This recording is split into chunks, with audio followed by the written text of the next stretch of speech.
आवाज नहीं आ रही।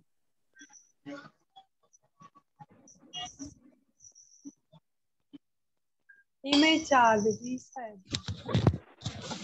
सर मीटिंग चल रही है पर वो न्यू लिंक है जिसपे मीटिंग को पोस्टपोन कर दिया गया है, लेकिन उसका लिंक अभी भेजा नहीं है यहाँ पर इस वाली मीटिंग पे।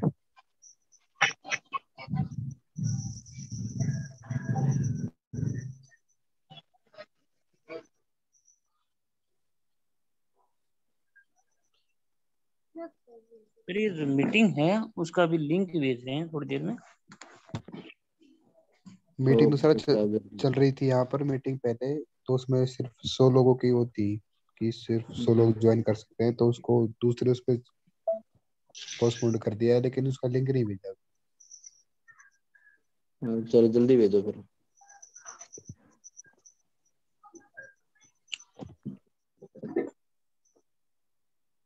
तो बहुत ऐसे दिख रहा है।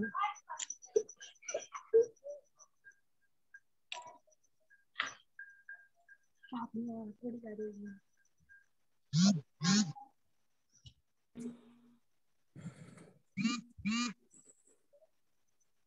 पूरन जी नमस्कार जी। नमस्कार। ये क्या हो गया शांताराम जी, कैसे पट्टी वगैरह बांध रखी है?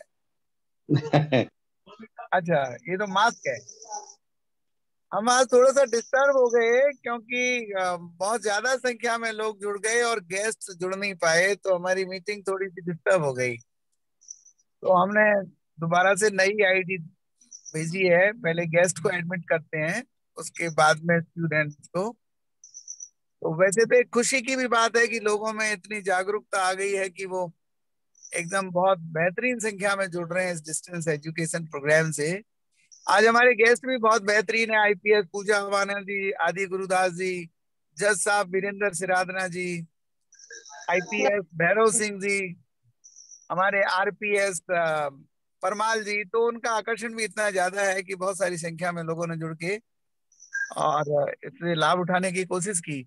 मैं आपसे पूछ रहा हूँ भाई साहब, हुआ क्या है? क्या ड्रिप वगैरह कैसे चल रही है? आप अस्पताल से जुड़े हुए हैं। हेलो शांताराम जी। पूरा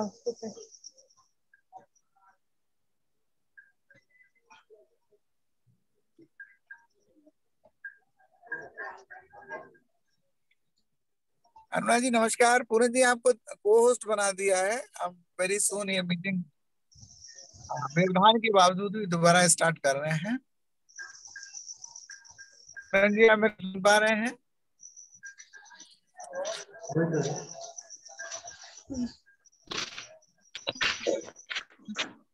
अभी पूरन जी सर अभी ज्वाइन हो रहे सर। हाँ कोई बात नहीं। वहाँ सर पहले जी गेस्ट को एडमिट कर लें। जी सर जी। आर के गुजर साहब, आईपीएस पूजा जी को कहूंगा वो तब ज्वाइन करेंगे। जी जी और ये जो पुराने वाला है, बाद में बाद में जो स्टूडेंट है उनको धीरे धीरे ही ज्वाइन करवाना। जी जी।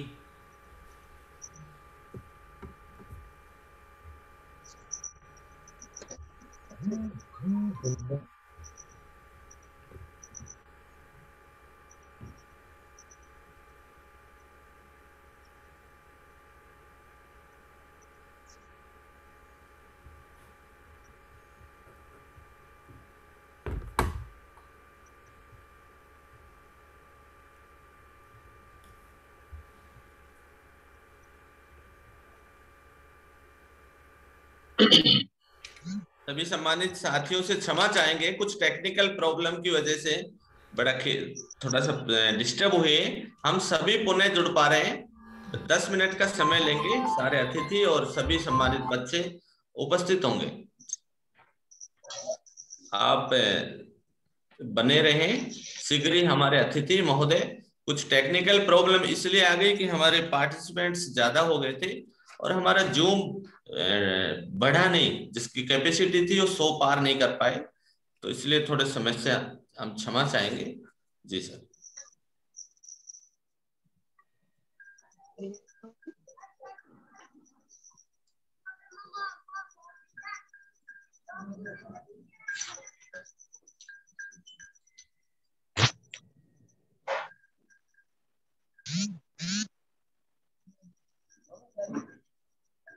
जय देवधनी दरबार की ये कौन सी मनुष्य नाम से ये आईडी इसको व्हाट्सएप को फोन मिलाते रहे, फिर अभिनव के नाम से जो आ रहा है उसको कनेक्ट करें। अभिनव टेक्निकल टीम से निवेदन है कि मुझे को होस्ट बनाए पूरनमल गुर्जर के नाम से। वासद आप सुन रहे हैं? वासद आप सुन रहे हैं? जी सर, अभिनव मैं बना रहा हूँ। हाँ, अभिनव जी भी वेटिंग में है और पूरनमल जी को को होस्ट बना दो। जी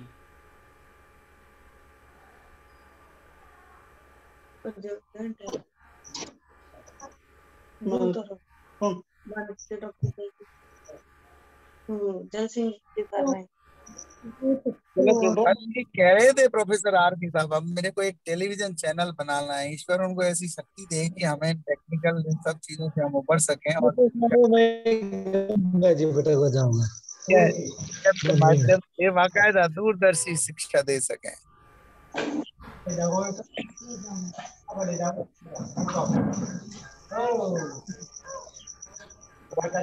कर रहे हैं ना पूरनमल जी? आप बना दिया मैंने, कोर्स बना दिया। सर निवेदन है कि इसी की लिमिट 100 है या पार है? टेक्निकल टीम नहीं, आप इस समय क्रम ये रखेंगे, पहले आप गेस्ट को एडमिट करिए। अभी सर 82 हो गए हैं और निवेदन है कि टेक्निकल टीम थोड़ा सा हमारे गेस्ट महोदय को ऐड करें। ठीक है, पूजा अवाना जी को मैंने मैसेज कर दिया है, वो शीघ्र ज्वाइन कर रही हैं। अभिनव जी लिख रहे हैं कि अभी वो वेटिंग में आ रहे हैं, तो उनको कनेक्ट कर रहे हैं भाई जी। पूरन जी, आप अभिनव जी का नंबर आदि गुरुदास के नाम से आ रहा होगा, अभिनव आदि गुरु जी।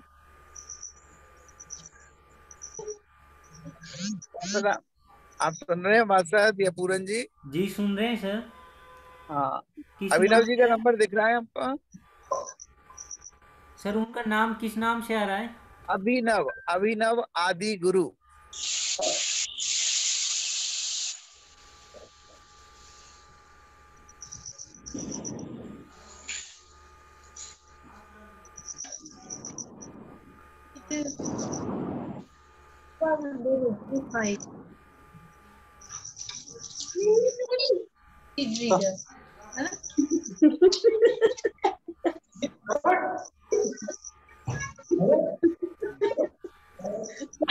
लाइव शिक्षा के नाम से अभिनव जी, लाइव शिक्षा के नंबर से, उनका नंबर पे लिखा हुआ है लाइव शिक्षा।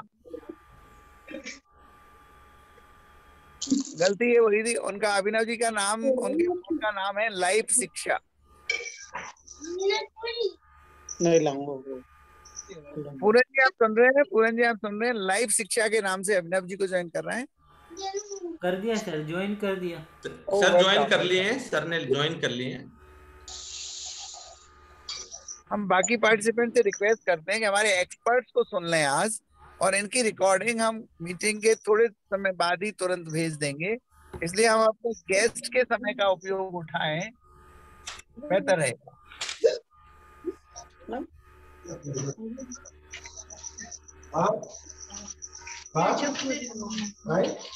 Welcome back, welcome back.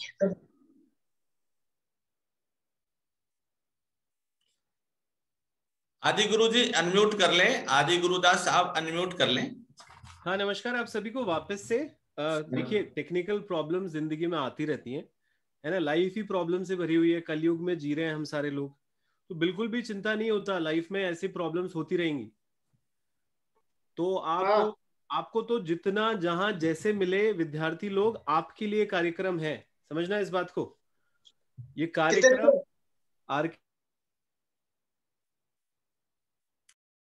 Sir unmute कर लें, आदि गुरुदास साहब अनम्यूट कर लें। हाँ, आपके लिए है कार्यक्रम। परेशानियां आती रहेंगी, दिक्कतें आती रहेंगी, बिल्कुल भी परेशान ना होए विद्यार्थियों। आपके लिए कार्यक्रम रखवाया है GCAP ने। हमारे लिए सबसे महत्वपूर्ण आप हैं। हम चाहते हैं आपकी जिंदगी में अगर दो बातें भी हमारी, अगर आपकी जिंदगी में आपको पुश दे देना दोस्त, हमारा एक बच्चा और अफसर बन जाए, हमारा एक बच्चा और अपनी जिंदगी में अपनी क्षमताओं को पहचान ले, हमारा काम हो गया दोस्त। हम सारे लोग अपनी जिंदगियों में अच्छा कर रहे हैं, हम अपना बहुमूल्य समय आप लोगों के लिए लेके आए बच्चों, और हर वक्त आप लोगों के लिए अवेलेबल हैं। तो वापस से दोहराऊंगा, कॉपी रखिए, पेन रखिए, आपको कोई लेना देना नहीं होना चाहिए, कोई आ रहा है जा रहा है, कोई कर रहा है कर रहा है, आप अपना, आप और मैं, बस आप जुड़े रहो, कानों से जुड़े रहो। और ये वीडियो रिकॉर्डिंग, ऑडियो रिकॉर्डिंग भी पहुंचा देंगे आप तक। वापस से जल्दी से दोहरा देता हूं, मैंने ऑलमोस्ट 25 मिनट बात करी थी, जल्दी से उस 25 मिनट को दोहरा देता हूं। मैंने बोला था एक इंसान को सबसे पहले, इंसान को अपना लक्ष्य निर्धारित। आदि जी 1+6 नंबर से IPS पूजा अवाना जी वेटिंग में हैं। 1+6 टीम प्लीज ऐड करें आदरणीय पूजा अवाना जी IPS को। सॉरी आदि, मैंने आपको बीच में नहीं, रोका। It's okay, carry on. और पूजा अवाना जी को मैं भी स्वागत करता हूं। बहुत बहुत धन्यवाद पूजा जी कि आप पधारिए इस कार्यक्रम के अंदर। तो दोस्तों ध्यान से समझिए इस बात को, आपको अपना लक्ष्य निर्धारित करना है। जो लक्ष्यहीन है वो कुछ नहीं कर पा रहे अपनी जिंदगी के अंदर, बिल्कुल क्लियर रखिएगा।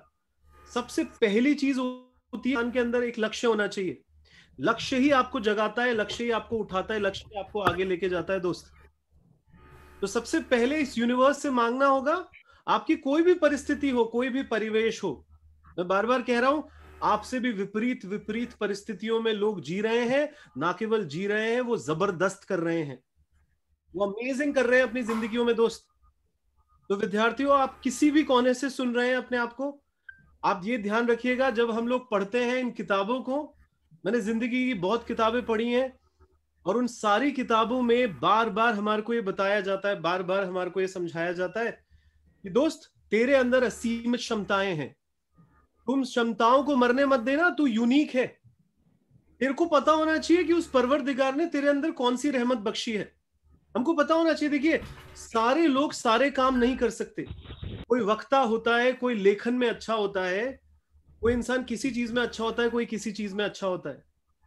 और आपको आज से क्या करना है, आपको धन्यवाद के भाव में रहना है यार। अपनी जिंदगी में जो भी मिला है ना भगवान की दया से, जो भी मिला है आपको भगवान की दया से, आप लगातार, आप सुबह उठते ही धन्यवाद दिया करो। सबसे पहले तो जो इंसान लगा ये कहता रहता है मेरे पास इस बात की कमी है, मेरे पास उस बात की कमी है, देखो मेरे आसपास ये कमी है, इन लोगों की आत्म छवि कमजोर पड़ जाती है। अगर आपको खुद पे भरोसा नहीं है, ये दुनिया कितना भी आप पे भरोसा कर ले, हमारी GCAP संस्था कितनी भी आप पे भरोसा कर ले, RK जी, रूप जी, आदि, पूरन जी, ये सारे लोग कितनी भी आप पे भरोसा कर ले, कुछ नहीं होने वाला दोस्त। आपको खुद पे भरोसा रखना है। इस भरोसे को टूटने मत देना, इस भरोसे को किसी भी कीमत पे टूटने मत देना। अपने आप को याद दिलाना, मैं कुछ बड़ा करूंगा, मैं कुछ बेहतर करूंगा, मैं कुछ अच्छा करूंगा। क्या बोलना है आपको? अपने अंदर ही दोहराइए, मैं कुछ बड़ा करूंगा, मैं कुछ बेहतर करूंगा, मैं कुछ अच्छा करूंगा। और ये कोई जूम का मोटिवेशन सेमिनार नहीं हो रहा दोस्त, ये रियलिटी है जिंदगी की। कोई भी साधारण इंसान असाधारण कैसे बनता है? छोटे छोटे बदलाव लाके। कोई क्रांतिकारी बदलाव नहीं होते दोस्त, छोटे छोटे बदलाव होते हैं। हम कहते हैं ना, अगर हाथी भी खाना होता है किसी को, तो वो 1 बाइट एट अ टाइम करता है, एक गस्सा एक बार में मुंह डालता है, एक बार में एक ही गस्सा मुंह में आएगा। छोटे छोटे बदलाव लेके आओ। सक्सेस कैसे आती है जिंदगी में? तुम पूछो अपने आप से, तुम्हारे अंदर हार्ड वर्किंग टेंडेंसी है या नहीं है? अरे जो कुर्सी पे ही नहीं बैठ पाता 10-12 घंटा, कोई विद्यार्थी कुर्सी पे ही नहीं बैठा जाता उससे, तो आप बताओ वो क्या फिर कोई बड़ा कॉम्पिटिटिव एग्जाम निकालेगा दोस्त? हमें बड़ा बेहतर अगर करना है तो हमारे अंदर क्या होना चाहिए? जुनून होना चाहिए। सक्सेस कैसे आती है? जुनून रखिए कि आपको उस कॉम्पिटिटिव एग्जाम को निकालना है, और कॉम्पिटिटिव एग्जाम में नहीं भी निकले तो हिम्मत नहीं हारनी है, क्योंकि आप कॉम्पिटिटिव एग्जाम से भी बहुत ऊपर हैं। आप जो भी जिंदगी में करोगे, आप अपना बेस्ट दोगे उसको। दोस्तों बाय डिफॉल्ट हम लोग लेजी होते हैं, क्या होते हैं? आलसी होते हैं बाय डिफॉल्ट। हमारे को ऐसे ही बनाया गया है कि हमें कंफर्ट पसंद होता है, कम काम करो और ज्यादा मिल जाए। हमको ज्यादा पुश करना मन नहीं करता, पर आपको अपने आप को धक्का लगाना पड़ता है। आपको देखना होगा कब आपकी एनर्जी कम पड़ती है। पढ़ने बैठोगे नींद आएगी, पढ़ने बैठोगे मोबाइल फोन दिखेगा, फालतू की सर्फिंग करते रहते हैं, कानों में डाल के म्यूजिक सुनते रहते हैं। क्या किया जियो ने, क्या किया एयरटेल ने? 200 रुपए का रिचार्ज कराते हो और रोज का 1.5 GB मिल जाता है। अरे वो 1.5 GB सही चीजों में लगा लेना दोस्त मेरे, बिकॉज ये बहुत जरूरी है हमारे को जिंदगी में कि हम जो भी लक्ष्य बनाते हैं हमारे को देखना होता है, मैं जब भी आगे बढ़ना चाहता हूं तो मैंने आज क्या किया, मैंने 1 घंटे में क्या किया, मैंने अगले 4 घंटे में क्या करूंगा। जो आप पहुंचोगे वो तो पहुंचोगे, पर आपको एक एक दिन में जान भरनी है दोस्त, आपको एक एक दिन में जान भरनी है। आप देखो आपके आसपास कौन सी दिक्कतें हैं जिनको आपको सॉल्व करना है। कई बार लोगों के अंदर हम लोग देखते हैं वो छोटी छोटी परेशानियों में, विद्यार्थी क्या होता है छोटी छोटी चीजों में अटक जाता है, डिस्ट्रैक्शन में अटक जाता है। आप अपने आप से पूछो आपको कौन से डिस्ट्रैक्शन है जिसकी वजह से आपको दिक्कतें हो रही है दोस्त। पहली बात तो एक लक्ष्य जब क्लियर कर लो, अपने आप पर भरोसा रखना है। आकर्षण का सिद्धांत क्या कहता है, मैं आपको 4 चीजें बताता हूं आकर्षण के सिद्धांत में, बहुत चलता है पूरी दुनिया के अंदर। एक इंसान कितना भी कुछ अपने अंदर अट्रैक्ट कर सकता है, वो बहुत कुछ पा सकता है अपनी जिंदगी के अंदर, बहुत कुछ पा सकता है अपनी जिंदगी के अंदर। उसको क्या करना है, पहले तो क्लियर रहना है कि वो चाहता क्या है। अगर कॉम्पिटिटिव एग्जाम में निकलना चाहते हो तो ध्यान रखना, सिर्फ तुम्हारे दिमाग में वो कंपटीशन चलना चाहिए। तुम्हारे आसपास कुछ भी हो रहा हो, तुम्हारे दिमाग में वो कंपटीशन चलना चाहिए। पर हमने तो दिल किससे लगा रखा है, मोबाइल से, टेलीविजन से, वो खाने से, चाय की चुस्कियों से, बैठे हुए हैं गप्पे शप्पे हाँक रहे हैं। हमारे को खेतों में भी घूमना है, हमारे को अच्छी बाइक भी चाहिए, हमारे को अच्छा मोबाइल भी चाहिए, कोई बुरी बात नहीं है, ये सब चाहिए तो ठीक है। पर भैया प्यार करो एक बार के लिए अपनी पढ़ाई से, प्यार करो उस कंपटीशन से, उस पोजीशन से जहां तुम पहुंचना चाहते हो। तुम आंखें बंद करो तो तुम्हारे अंदर एक शांति आए और वो दिखे जहां तुम पहुंचना चाहते हो। उसको विजुअलाइज कर दोस्त, उसको विजुअलाइज करना। रात में सोने से पहले आंखें बंद करके उसको देखना जहां तू अगले 4-5 साल में पहुंचना चाहता है। इंसान की जिंदगी का लक्ष्य होता है कि उसको अपनी क्षमताएं पहचाननी चाहिए और उन क्षमताओं से ज्यादा लोगों तक पहुंचना चाहिए दोस्त। तो आप अपने अंदर उस भाव को रखिए, उस भाव को रखिए कि मैं पता है मुझे कहां पहुंचना है, मेरी क्लैरिटी मुझे क्लियर है कि मुझे कहां पहुंचना है, और फिर मुझे खुद पे भरोसा है और मुझे आंखें बंद करके दिख रहा है कि मैं वहां पहुंच गया हूं। इस सिद्धांत को समझना दोस्त। तीसरा क्या होता है, पहला तो होता है क्लियर रहो कहां जाना है। दूसरा, डाउट मत करो, अपने ऊपर शक मत करो कि मैं पहुंचूंगा नहीं पहुंचूंगा, पूरा विश्वास रखो कि आप पहुंच सकते हो। तीसरा, आंखें बंद करके ऐसा महसूस करो कि तुमने उसको पा लिया है। देखो जो इंसान कमजोर होता है वो बड़ा काम नहीं कर पाता। बड़े काम करने के लिए पहले दिमाग को बड़ा बनाना पड़ता है। वापस से दोहराऊंगा, ध्यान से सुनना। मैं अगर प्रॉब्लम समस्याओं में रहूंगा तो मैं बहुत बड़ा सॉल्यूशन नहीं निकाल पाऊंगा अपनी जिंदगी में।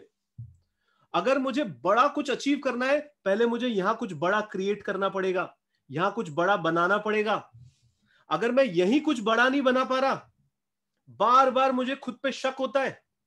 शक किन किन वजहों से होता है, लिख लीजिएगा, इसकी रिकॉर्डिंग भी आपको मिल जाएगी, इस पे जल्दी जल्दी बताऊंगा। रिकॉर्डिंग को आप वापस सुन लीजिएगा। शक 4 तरीके से पता चल जाता है किसी की आत्म छवि कमजोर है। एक इंसान है, कंपेयर करता रहता है, बार बार सोचता है ये मेरे से ऊपर है, मेरे से नीचे है, मेरे से ऊपर है, मेरे से नीचे है। अरे यूनिक हो, हाथों की लकीरें अलग हैं, आपका अंगूठे का लकीरें बिल्कुल अलग है, आपकी आई की रेटिना अलग है, आपका डीएनए स्ट्रक्चर अलग है। आप जैसा ना कोई था ना कोई होगा। आपका क्या कंपैरिजन किसी से। आपको आप बनना है, सबसे पहला आप बनना है। आपको अपने सर्वश्रेष्ठ पोटेंशियल पे पहुंचना है। आपका कंपटीशन किससे है? आपका कंपटीशन खुद से है। आप अपनी लड़ाइयां लड़ रहे हो, आप देखो आप अपना बेस्ट कब दे पाते हो। तो सबसे पहले जो इंसान कंपैरिजन में होगा उसकी आत्म छवि नीचे होगी। दूसरा, जो ये नहीं देखता कि मेरे को भगवान ने दिया क्या है, जो ये देखता रहता है मेरे पास क्या नहीं है, जो ये देखता रहता है मेरे पास क्या नहीं है, वो ये नहीं देखता मेरे को भगवान ने दिया क्या है, मेरे को भगवान ने दिया क्या है। ये इंसान क्या है, इसकी आत्म छवि गिरती चली जाती है। अरे हमारे पास रोटी कपड़ा मकान है, चाहे हमें दाल रोटी मिल रही है दोस्त, चाहे हो सकता है तुम गांव में बैठकर मुझको सुन रहे हो तो भी हमारे पास एक छत तो है, कपड़े तो है, चाहे कैसे भी हैं, तो हमारे को बेसिक सहूलियतें सारी हैं। अरे अखबार बेचने वाला अब्दुल कलाम जब राष्ट्रपति बन सकता है यार, जब चाय बेचने वाला प्रधानमंत्री बन सकता है, तो भाई तू और मैं तो क्या है। प्रोफेसर आनंद जो है बिहार के, उन्होंने एक रिक्शे वाले के बच्चे को, एक मोची के बच्चे को IIT में निकाल दिया तो हमारी परिस्थितियां तो बेहतर है दोस्त। तो हमेशा ये सोचना कि उसने तुझे दिया क्या है, तेरे पास है क्या। लाख मत सोचना, कमी मत सोचना, तेरी आत्म छवि गिर जाएगी। नहीं तो आत्म छवि को संभालना है दोस्त हमारे को। तीसरी चीज, बहुत ध्यान से सुनना इस बात को, कि धन्यवाद देते हो, एप्रिसिएशन है अंदर, या फॉल्ट फाइंडिंग चलती है दिन भर। ये लोग अपनी सारी एनर्जी, सक पता है किसमें करते हैं, अपनी सारी एनर्जी कौन सी चीज चूज के ले जाती है, आपकी सारी एनर्जी कौन सी चीज चूज के ले जाती है। ध्यान से सुनिएगा बच्चों, इसको पकड़िएगा, इस बात को पकड़िएगा। सबसे जो ज्यादा है वो है ओवर थिंकिंग। सोचते रहते हैं, सोचते रहते हैं, सोचते रहते हैं, कुछ करते नहीं है। सर अनम्यूट कर ले। हाँ, इतना सोचना, इतना चलना यहाँ पर सोच। अरे सोच क्या रहा है दोस्त, कर ले। अब कब से सोच रहा है? कई लोग ख्यालों में रहते हैं, मैं ये बन जाऊंगा, मैं वो कर लूंगा। अरे ख्याली पुलाव नहीं, अभी 1 घंटे में क्या किया, अभी 1 मिनट में क्या किया। मैं आपको बता रहा हूं, हम लोगों के पास जरूरी नहीं है आपको इस तरीके की कोई चीज खरीदनी है, पर मैं आपको बोल रहा हूं वीकली प्लानर है मेरे पास। वीकली प्लानर, वीकली प्लानर समझते हो दोस्त? एक सप्ताह प्लान होता है। एक सप्ताह में कितने घंटे होते हैं? 168 आवर्स। 168 आवर प्लान है तुम्हारे। तुमको पहुंचना तो है वहां पर, और तुम्हारा आज खराब हो रहा है, बैठोगे और उसको खराब कर दोगे? नहीं दोस्त, पूरा एप्रिसिएशन मोड में। जो इंसान फॉल्ट फाइंड करता रहता है वो अपनी एनर्जी को बर्बाद कर देता है, वो फ्लो में नहीं आ पाता। और सबसे बड़ी चीज हमारी जिंदगी में क्या है कि हम बहुत कुछ क्रिएट कर सकते हैं, हम बहुत कुछ पा सकते हैं, पर हमारे को अपनी क्षमताओं को देखना होगा कि मेरी क्षमताएं जो है वो बाहर आती क्यों नहीं है। मेरे साथ कई बार बच्चे बोलते हैं, सब पता है हमारे को कि ऐसी पढ़ाई करनी है, पता है हमारे को कि हमारे को यहां निकलना है, पता है सर, सब पता है, पर करते नहीं है। पता है तुम क्यों नहीं करते? सबसे बड़ा कारण क्या है उसका? क्योंकि हम आज में नहीं जीते। ये जो दिमाग होता है ना दोस्त, इसमें जितना तुम्हारा पास्ट चलेगा, इतिहास चलेगा, जितना तुम्हारा फ्यूचर चलता रहेगा, तो तुम्हारा क्या होगा, तुम आज में ध्यान नहीं दे पाओगे, तुम्हारे को स्ट्रेस आएगा, एंजाइटी आएगी। समझते हो? तनाव आता है। कई लोग बच्चे घबराते रहते हैं, परेशान रहते हैं। कौन बच्चा घबराता परेशान ज्यादा है? जो आज में नहीं जीता। आज का मतलब क्या है? तुमने एक लक्ष्य बना लिया, तुम्हें 10वीं मंजिल पे जाना है। तुम 10वीं मंजिल पे जाते जाते बार बार सोचते रहते हो कि 10वीं मंजिल पे जाना है, 10वीं मंजिल पे जाना है। आप सिर्फ बटन दबा देते हो, क्योंकि एक बार सोचना होता है मुझे कहां जाना है, उसके बाद आज में इस पल में अपना सर्वश्रेष्ठ देना होता है। कोई कुछ है, कोई कुछ है, हमें दूसरे से कंपेयर नहीं करना। आपको अपना बेस्ट बनना है, आपको अपने बेस्ट पे पहुंचना है, बहुत जरूरी है। कुछ भी सोचो, उसका इनिशिएटिव ले लो। सोचो, कर दो, सोचो, कर दो। भारत में सबसे बड़ी प्रॉब्लम आ रही है, सोच रहे हैं, कर नहीं रहे। कुछ बातें चल रही है यहाँ पे मोटिवेशन की, ये वो फलाना ढिमाका, कुछ कर नहीं रहे लोग, कुछ कर नहीं रहे। करो, जो कर रहा है वही आगे जा रहा है, जो कर रहा है वही आगे जा रहा है दोस्त। बहुत जरूरी है, बेहद जरूरी है। तो एक विद्यार्थी जीवन क्या है? विद्यार्थी जीवन भाई, एनर्जी फूड पता है? एनर्जी फूड आपको 50 मिनट, मैंने बोला इंसान को 50 मिनट पढ़ना चाहिए, 10 मिनट का ब्रेक लेना चाहिए। 50 मिनट पढ़ना चाहिए, 10 मिनट का ब्रेक लेना चाहिए। 50 मिनट पढ़ते हैं, एक बार में सोचते हैं कोई किताब निकालता हूं मैं, ठीक है, ये है ऑटोबायोग्राफी ऑफ द योगी, है, पूरी पढ़ देंगे सर, आज पूरी पढ़ डालेंगे। अरे नहीं पढ़ पाओगे भाई, छोटे छोटे गोल बनाओ, एक साथ ही सब कुछ कर देंगे। कुछ नहीं कर पाता कोई एक साथ। छोटे छोटे लक्ष्य, छोटे छोटे स्टेप्स, बेबी स्टेप्स। सुबह नहीं उठते, सुबह जल्दी उठना चालू करना है। छोटी छोटी चीजें देखो। ज्यादा खाते हो, थोड़ा कम खाना चालू करो। केला आप जानते हो? केला, जब एनर्जी कम होती है केला खा लो, अवेलेबल होता है, केला खाओ। आप देखो, आपको ये देखना है आपकी एनर्जी कब कम होती है, आपकी एनर्जी कैसे कम होती है। आपकी एनर्जी जब कम हो रही है, आपकी जिंदगी में जब आपकी एनर्जी डाउन जा रही है दोस्त, आपको उस एनर्जी को अप करना है। कैसे भी उस एनर्जी को अप करना है, और आपको लगातार चलते रहना है। मैं आपको कह रहा हूं, यहां पर कोई इंसान है जो सिर्फ दिन में 3-4 घंटे पढ़ पाता है, और उसको पता चल रहा है उसका मन पढ़ाई में नहीं लगता है। आप एक बार के लिए ज्यादा मत सोचना, आप सिर्फ आधे घंटे के लिए सोचना कि मैं आधे घंटे मन लगा के पढ़ूंगा। मैं अपने मोबाइल को साइड में रख दूंगा, मैं एक बार टीवी नहीं देखूंगा, मैं एक बार किसी से बात नहीं करूंगा, मैं एक बार सिर्फ आधे घंटे पढ़ूंगा और आधे घंटे मुझे लग के पढ़ना है।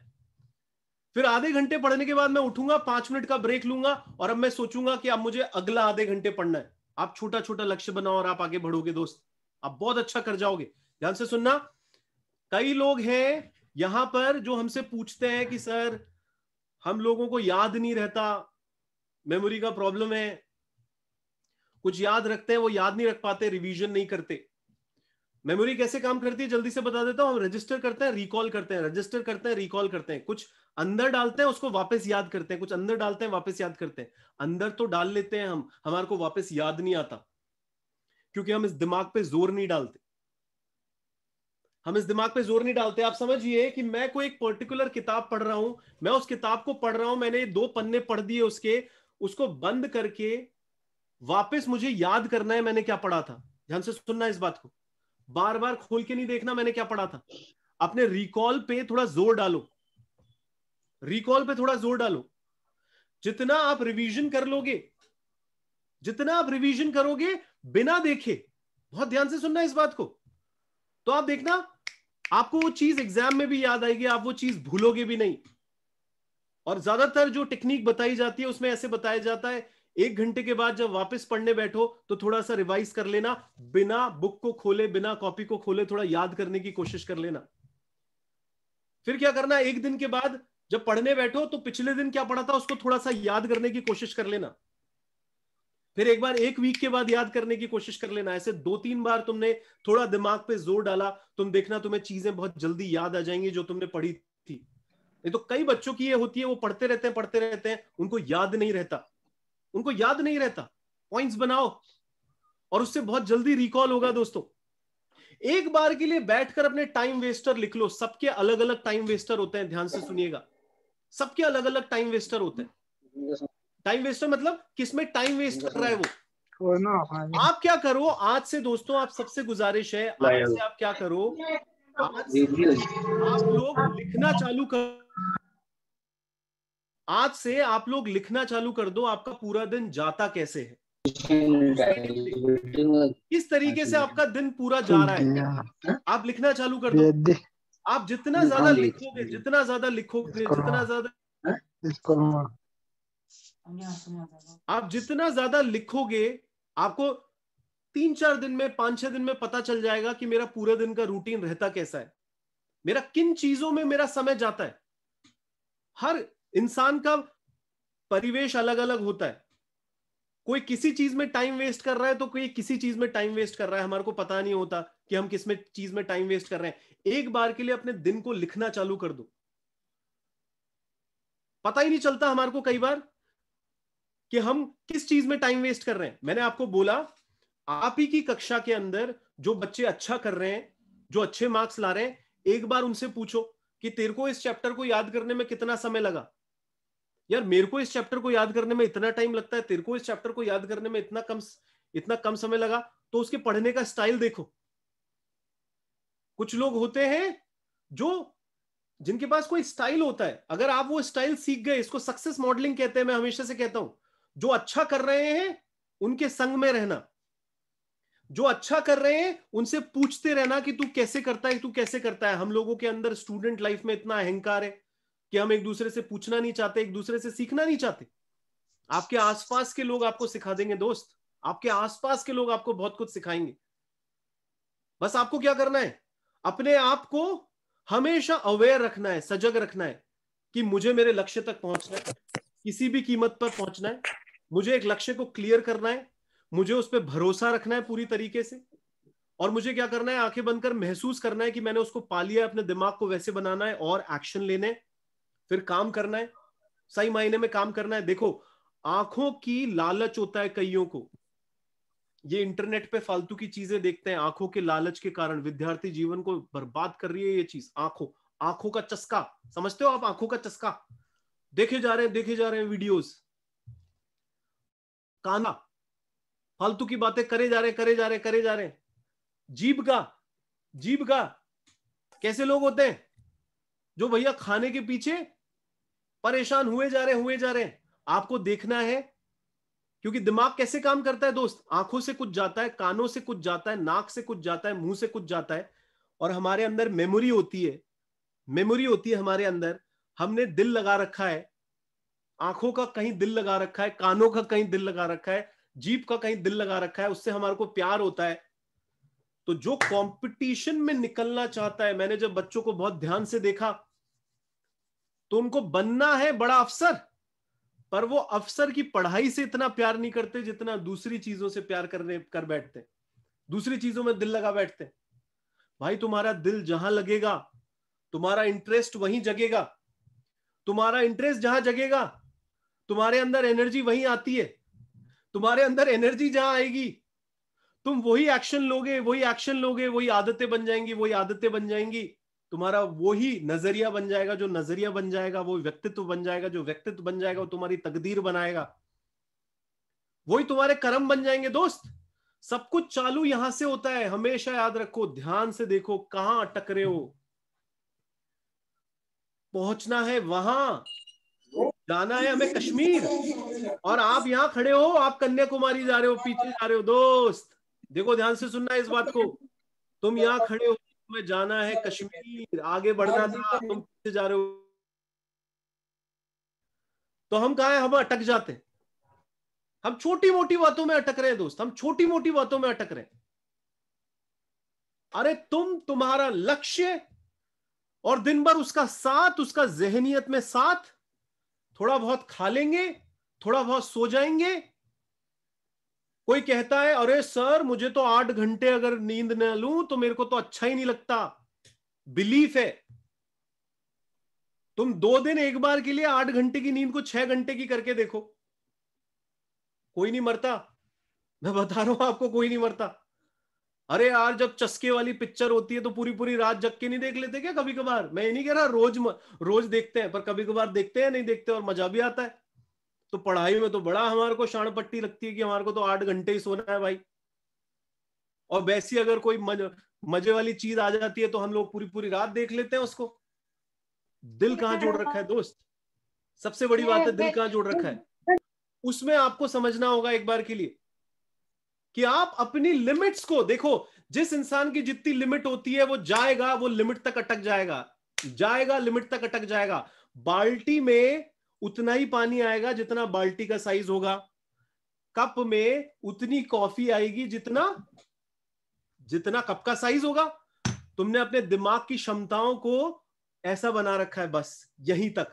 वो आगे बढ़ने की कोशिश करते हो, नहीं बढ़ पाते दोस्त, नहीं बढ़ पाते।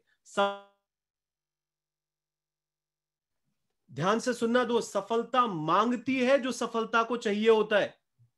सफलता मांगती है जो सफलता को चाहिए होता है।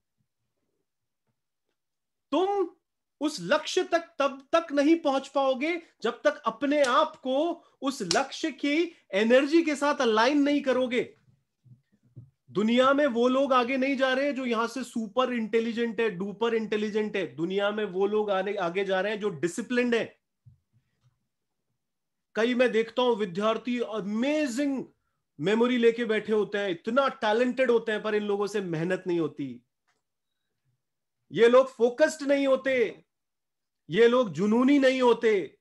तो जुनून की कमी के कारण, मेहनत की कमी के कारण, फोकस की कमी के कारण, डेली इंप्रूवमेंट की कमी के कारण, अपने आप को ना धकेलने के कारण, कोई सोचते हैं उसको जिंदगी में नहीं लगाने के कारण पीछे रह जाते हैं दोस्त, पीछे रह जाते हैं। इसी वजह से कुछ भी पा सकते हो। एलोन मस्क को पढ़ा है तुमने? एलोन मस्क को कभी पढ़ना है इस आदमी को। हम लोग पढ़ते हैं, हमने बड़ी किताबें पढ़ी हैं, इसकी समरीज बनाई है, लोगों तक पहुंचा रहे हैं। आप सोचिए कितना बड़ा। हम लोगों का लक्ष्य क्या होता है जिंदगी के अंदर दोस्त? हम लोगों का लक्ष्य है कि बस हम लोगों को एक कंपटीशन का एग्जाम निकाल देना है। ये लोग आज से सोच रहे हैं कि इस पृथ्वी पर रिसोर्सेज की कमी हो जाएगी तो क्यों ना इलेक्ट्रिक कार निकालें।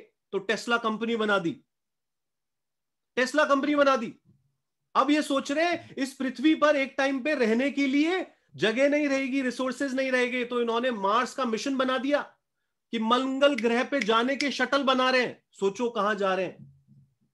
सोचो कहां पहुंच रहे हैं, और बताओ हमको अपने बिस्तर से नहीं उठा जा रहा।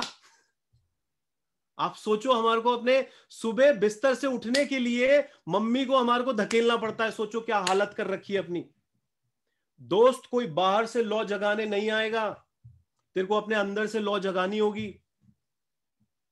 There is a limit for everything but there is no limit for human potential. हर चीज की लिमिट होती है, पर इंसान की क्षमताओं की कोई लिमिट नहीं होती। दोस्त, क्या फर्क पड़ता है यार तू कहां पैदा हुआ है यार, क्या फर्क पड़ता है यार। एक बार तू सोच, तेरे को जाना कहां है यार। तेरे सामने एक साधारण सा लड़का बैठा है, 15 देशों में काम कर रहा हूं दोस्त, मलेशिया में काम किया, नेपाल में काम किया, मैं बता रहा हूं कनाडा में काम किया। आदि गुरुदास डालना कभी, लाखों लोग फॉलो कर रहे हैं, और गर्व होता है कि सेवा करने का मौका मिल रहा है लोगों का। दोस्त, तू भी कर सकता है, मैं कर सकता हूं, मेरे जैसा साधारण लड़का कर सकता है, तू भी कर सकता है। यहाँ पे हमारे कई अतिथिगण बैठे हुए हैं, उन्होंने भी अपनी जिंदगी में कुछ अच्छा ही किया होगा ना, तभी वहां पे पहुंचे। पूछना उनसे, कभी बात करना उनसे। कोई हम ऐसे थोड़े ना पंख लेके पैदा हुए हैं गोल्डन, कोई ऐसा थोड़े ना पिताजी हमारे वो थे माई बाप जिन्होंने हाथ रख दिया और हम पहुंच गए वहां पर। कुछ नहीं होता दोस्त। रातें हमने काली करी है किताबों को पढ़ने में, रातें काली करी है किताबों को पढ़ने में।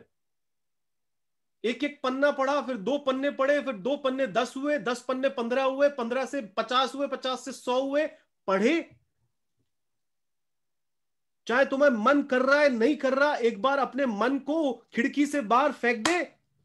ये मन तुझे कहीं नहीं ले जा रहा, बर्बाद हुए जा रहे हैं हम, होए जा रहे हैं, होए जा रहे हैं।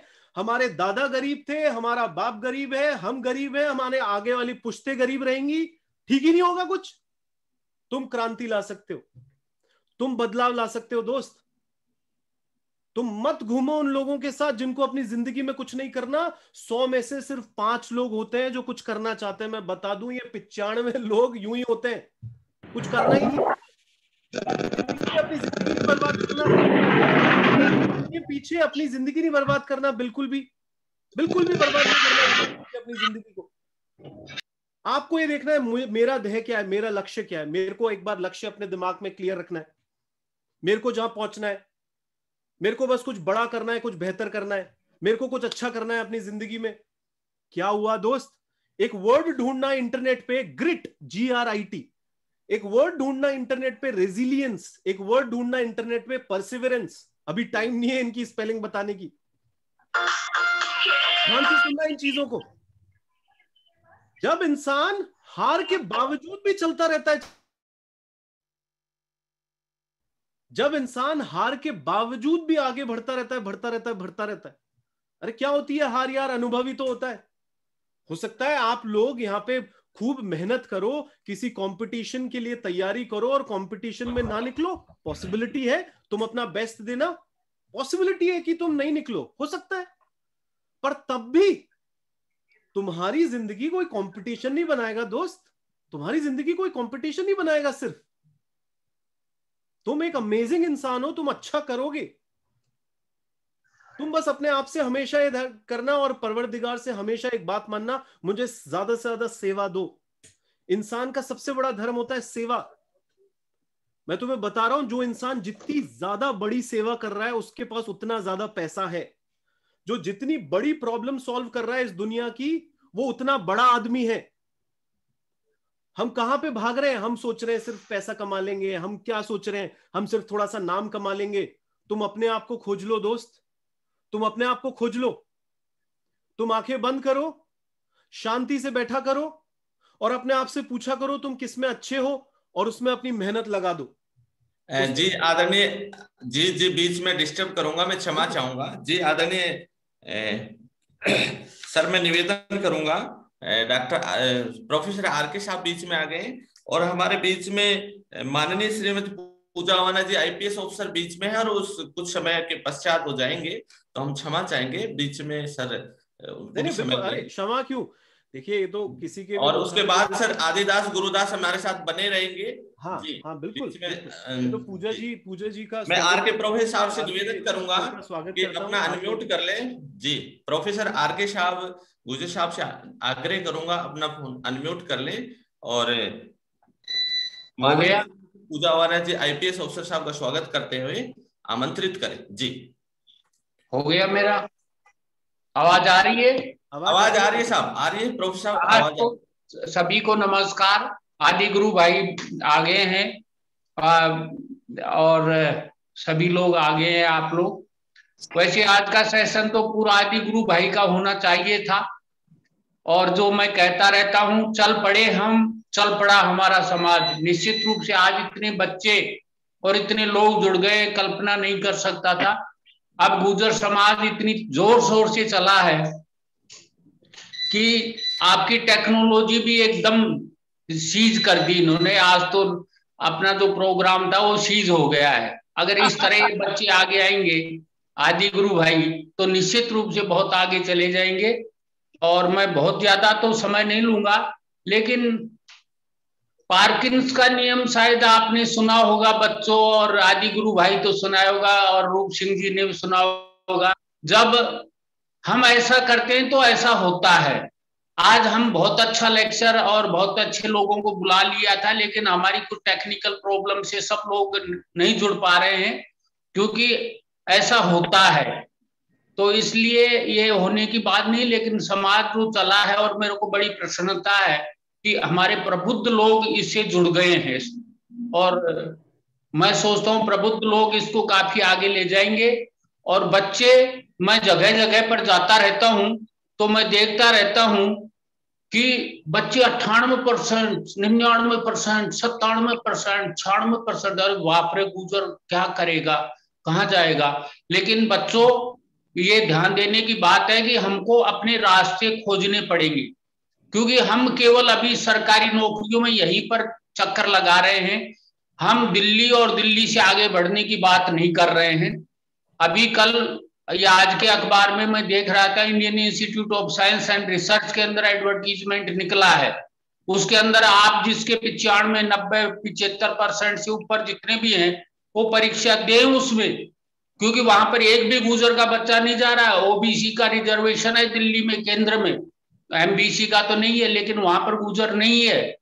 और अगर तुमने Indian institute of science research की परीक्षा पास कर ली तो वहां पर तुमको आईटीआई की, आईआईटी की डिग्री मिलेगी, और 5 साल तक आपको फेलोशिप मिलेगा, हॉस्टल में रहने की जगह मिलेगी, आपको अच्छे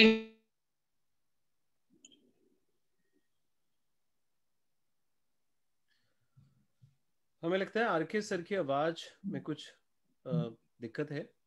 हाँ, आपको सुनाई दे रही है अभिनव जी? आपको सुनाई दे रही है? नहीं सर, अभी नहीं दे रही है।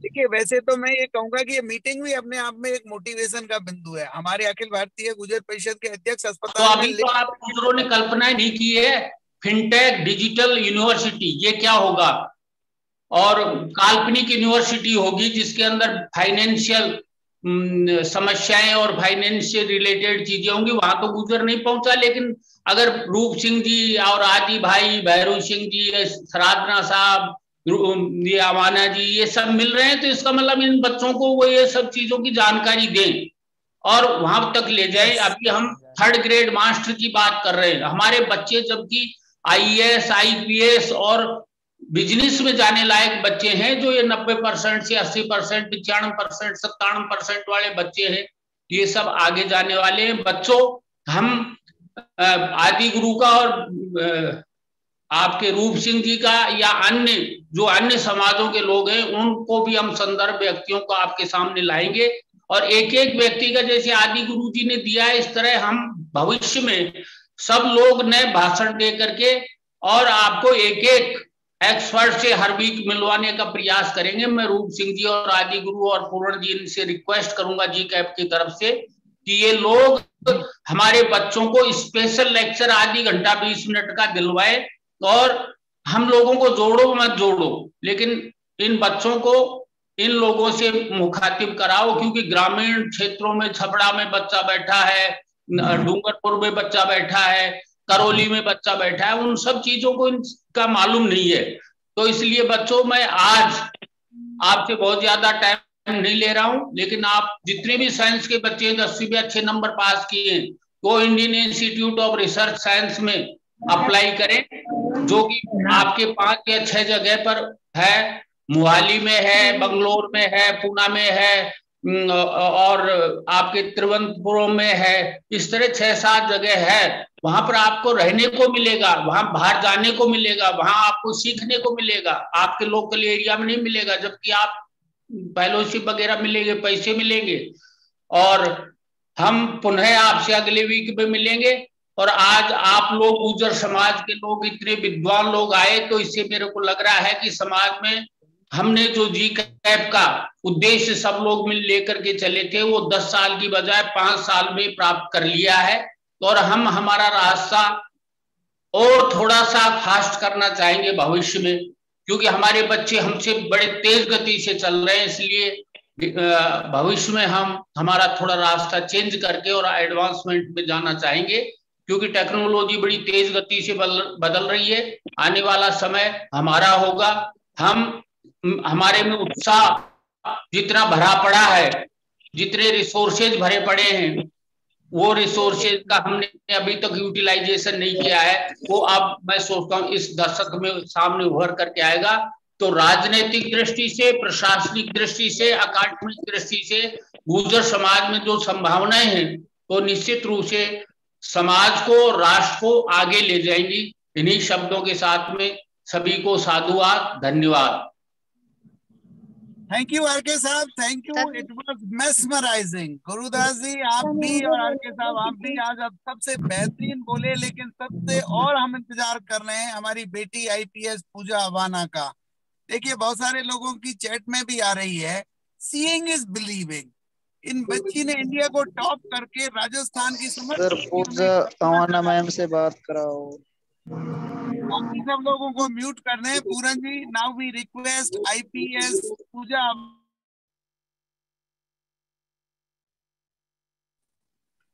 आईपीएस पूजा अवाना जी को हम रिक्वेस्ट करते हैं।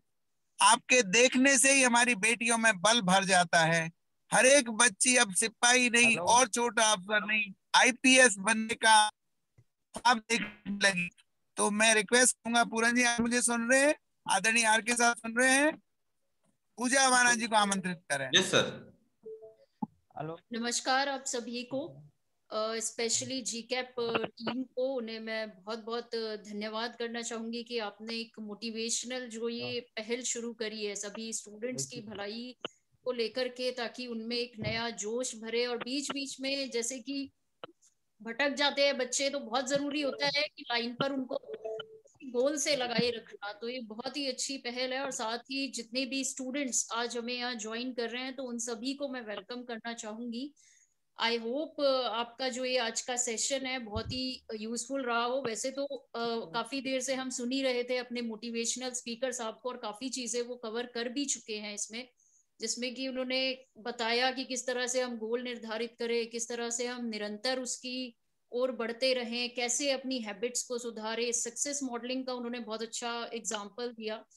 तो मुझे जो लगता है कि आई थिंक वो जो एक मोटिवेशन की जो डोज है, जो अवेयरनेस की डोज है, वो आपको मिल ही चुकी है।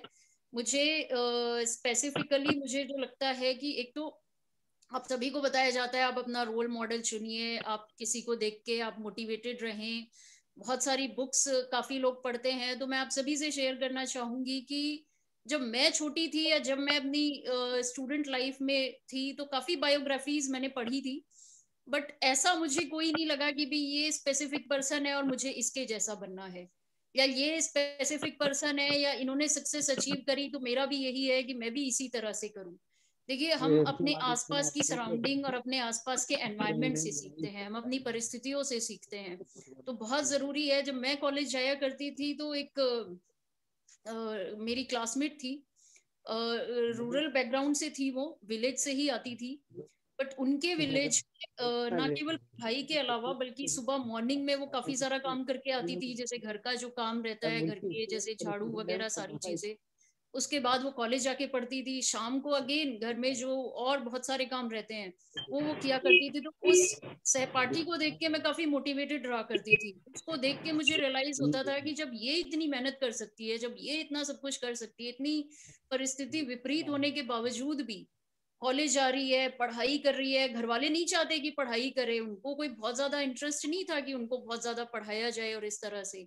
तो उनको देख के मुझे लगता था कि क्यों ना मैं ऐसा करूं, मेरे अंदर क्या कमी है, मेरे अंदर कौन सी टैलेंट की कमी है, मैं क्यों नहीं कर सकती, मैं तो और मुझे तो काफी ज्यादा मेहनत करनी चाहिए। तो हम अपने आसपास के एनवायरनमेंट और आसपास की सराउंडिंग से बहुत कुछ सीखते हैं। तो अपने आपके जो आसपास है उससे आप मोटिवेशन लीजिए, उसमें आप रोल मॉडल तलाशिए, जिससे कि आपको एक रेगुलर मोटिवेशन मिलती रहे।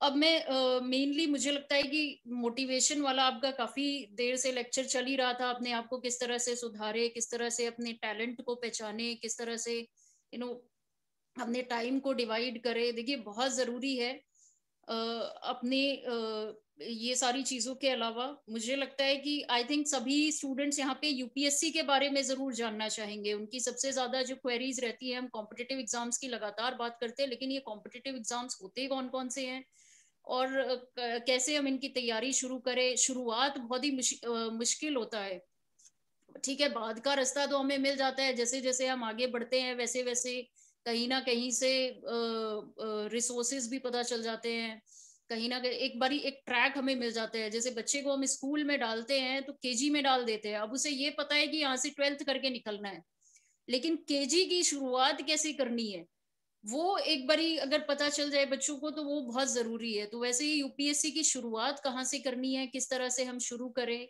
क्या इसकी एलिजिबिलिटी होती है, वो बहुत जरूरी है जानना।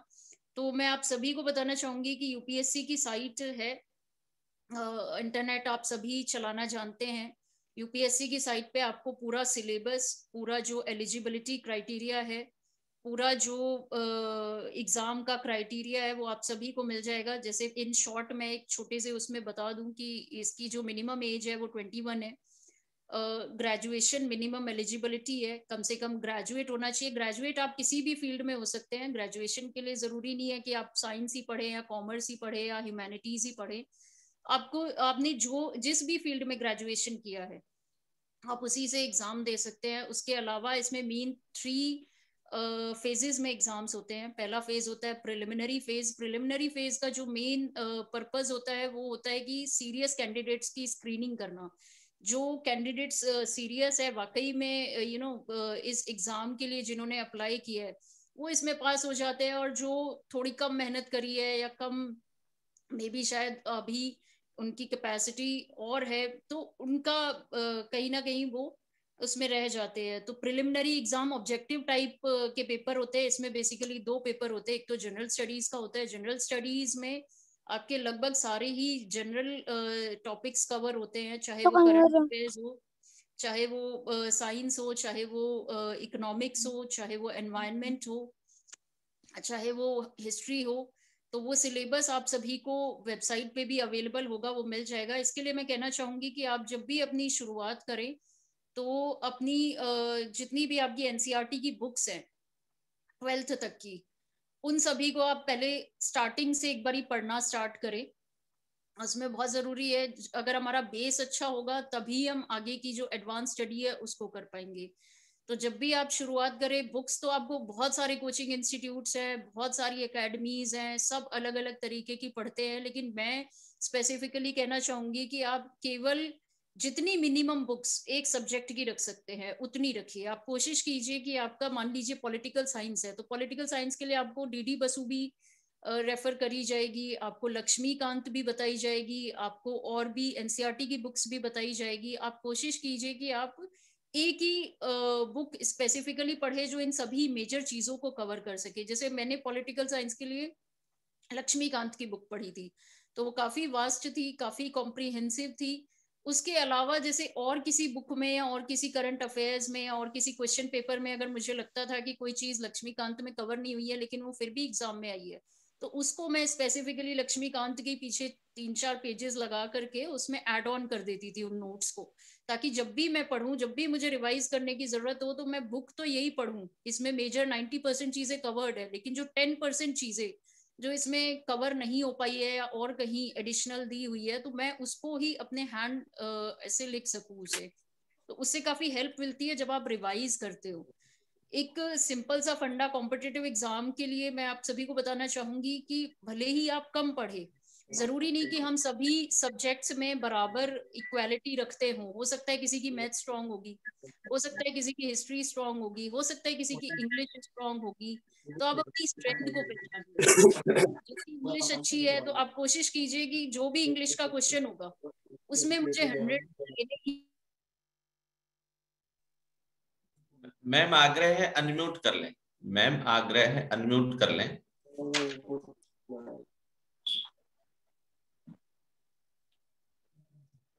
मैडम जी आग्रह है, महोदया आग्रह है अनम्यूट कर लें, अपना फोन अनम्यूट कर।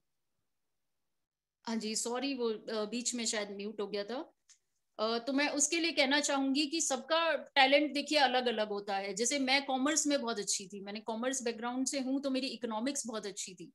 लेकिन हो सकता है कि किसी एक पर्टिकुलर सब्जेक्ट में चाहे वो मुझे कम पसंद हो, या फिर उसमें हो सकता है मेरी वो स्किल्स उतनी नहीं है जितनी कि मेरी इकोनॉमिक्स में है।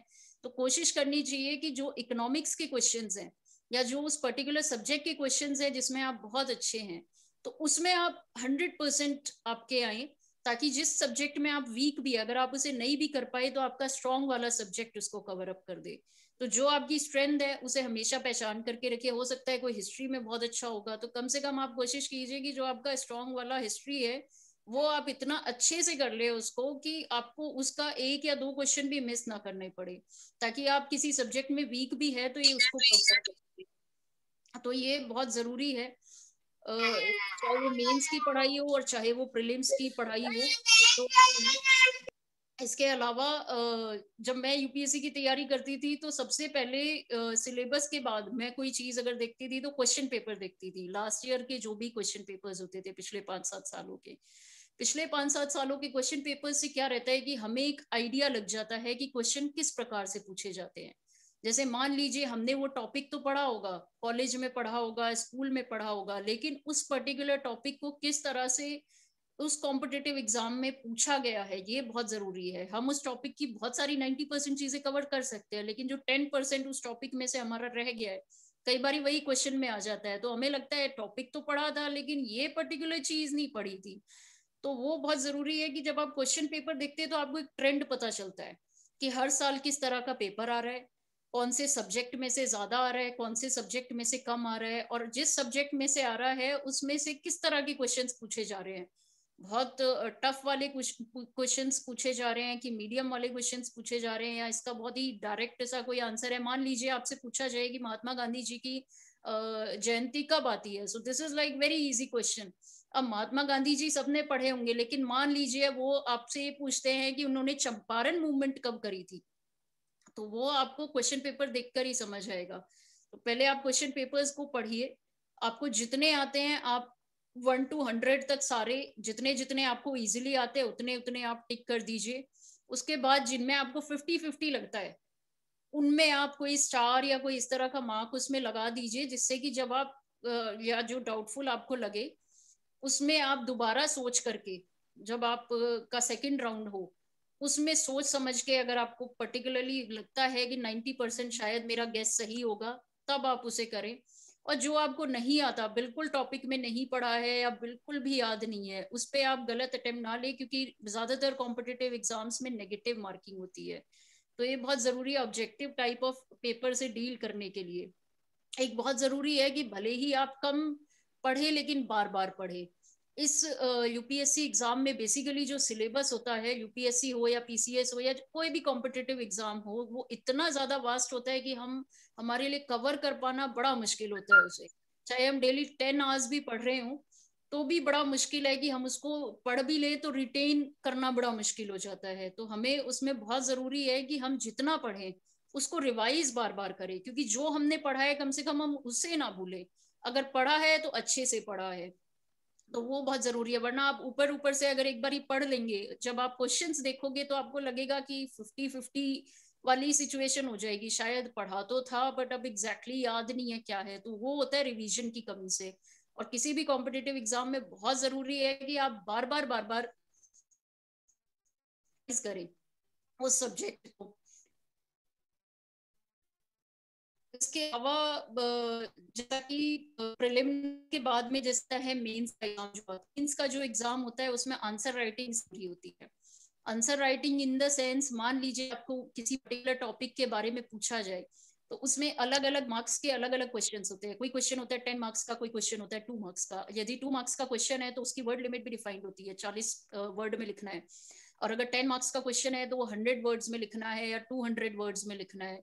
तो उसी के अनुसार आपकी आंसर राइटिंग स्किल्स होनी चाहिए। यदि हम कोई भी टॉपिक शुरू करते हैं तो बहुत जरूरी है पहले हम इंट्रोडक्शन उसकी दें थोड़ी सी, जो भी उसमें पूछा गया है। उसके बाद जो क्वेश्चन का मेन आंसर है वो पैराग्राफ वाइज हम उसमें लिखे, 4-5 लाइनों के बाद में पैराग्राफ हम उसमें चेंज कर दे, ताकि जो एग्जामिनर है वो भी उसको ढंग से पढ़े और उसको भी आपका जो आंसर है वो एक फ्लो में चले, वो एक पढ़ने में उसको मजा आए। जैसे आप कोई न्यूज़पेपर में आर्टिकल पढ़ते हैं, आप रियलाइज करना जो भी आप आर्टिकल पढ़ते हैं करंट अफेयर्स में, जैसे आप द हिंदू पढ़ते हो या और कोई अखबार जो भी आप पढ़ते हो, तो उसमें किस तरह से उन्होंने अपनी बात को रखा होता है, तो वो बहुत जरूरी है। और एंड में एक कंक्लूजन बहुत जरूरी होता है। कंक्लूजन मतलब एक पॉजिटिव एंड के साथ, भले ही क्वेश्चन कितना भी नेगेटिव पूछा हो तो उस पॉजिटिव एंड के साथ उसको कंक्लूड करना बहुत जरूरी होता है। तो आपकी क्वेश्चन, आपके आंसर्स का वो एक फ्लो होना चाहिए जिससे कि आपको अच्छे मार्क्स भी मिल सके उस क्वेश्चन में। बाकी जो 2 मार्कर क्वेश्चंस होते हैं उसमें इंट्रो और कंक्लूजन की जरूरत नहीं होती, उसमें आप डायरेक्ट जो फैक्ट हैं, ज्यादातर फैक्ट बेसिस पे पूछे जाते हैं, तो आप उसी हिसाब से उसको अटेम्प्ट कीजिए। अब थर्ड जो इसमें फेज आता है वो इंटरव्यू का फेज आता है। इंटरव्यू आप सभी जानते हैं, इंटरव्यू में भले ही आपको क्वेश्चन का आंसर नहीं भी आता हो, कई बार हम देखते हैं कि बड़े अलग से सवाल पूछे जाते हैं इंटरव्यू में। वो जनरली जो पूछे जाते हैं, भले ही आपको आंसर नहीं भी पता है, लेकिन आपका जो कॉन्फिडेंस है वो बहुत हाई चाहिए। वो बहुत जरूरी है कि आप जो भी आंसर दे बड़े कॉन्फिडेंस के साथ में दे।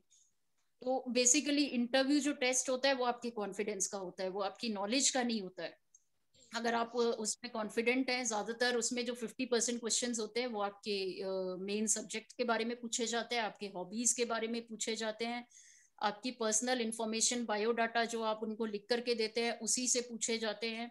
तो बहुत जरूरी है कि आप उसको ऑनेस्टली भरें। आपका जो फॉर्म होता है, आपकी जो हॉबीज है उसके बारे में अच्छे से रिसर्च करके जाए। मान लीजिए हॉबी हम ऐसे ही लिख देते हैं कि मुझे बुक पढ़ना पसंद है, लेकिन बुक पढ़ना मान लो फिक्शन पसंद है कि नॉन फिक्शन पसंद है, और आपने कौन कौन सी पढ़ी है और उनके बारे में आप कितना बता सकते हो, ये बहुत जरूरी है। तो आप उसमें जो भी लिखे पूरी ऑनेस्टी के साथ लिखें और पूरे कॉन्फिडेंस के साथ आप उसमें जवाब भी दे सके, जिससे कि लगे कि आप सही जवाब दे रहे हैं और आपने सही ईमानदारी से ही उसको लिखा है।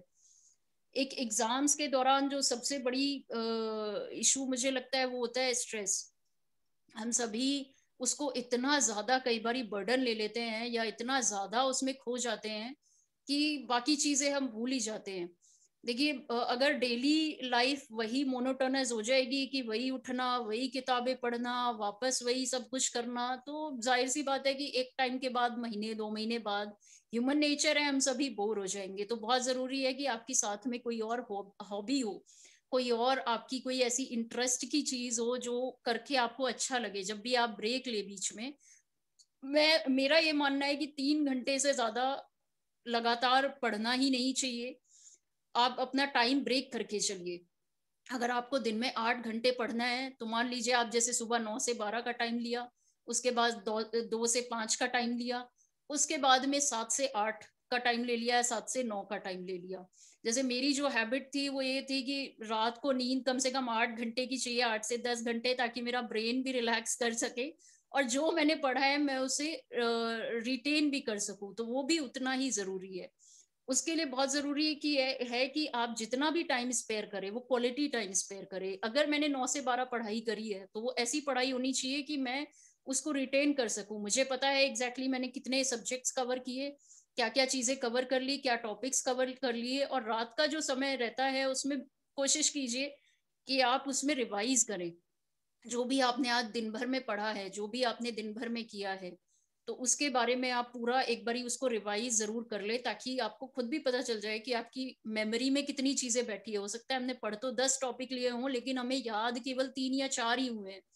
तो वो बहुत जरूरी है, वो रिवीजन के साथ ही पॉसिबल होता है। एक सुबह जब भी आप फ्रेश हो, सुबह हो या बहुत से लोग तो रात को पढ़ना पसंद करते हैं, तो जब भी आप पढ़ने बैठे उस समय वार्म अप बहुत जरूरी है। एकदम से आप किसी भी टफ चीज को लेके पढ़ने बैठ जाओगे तो आप डिमोटिवेटेड हो जाओगे अगर थोड़े टाइम में वो समझ नहीं आई।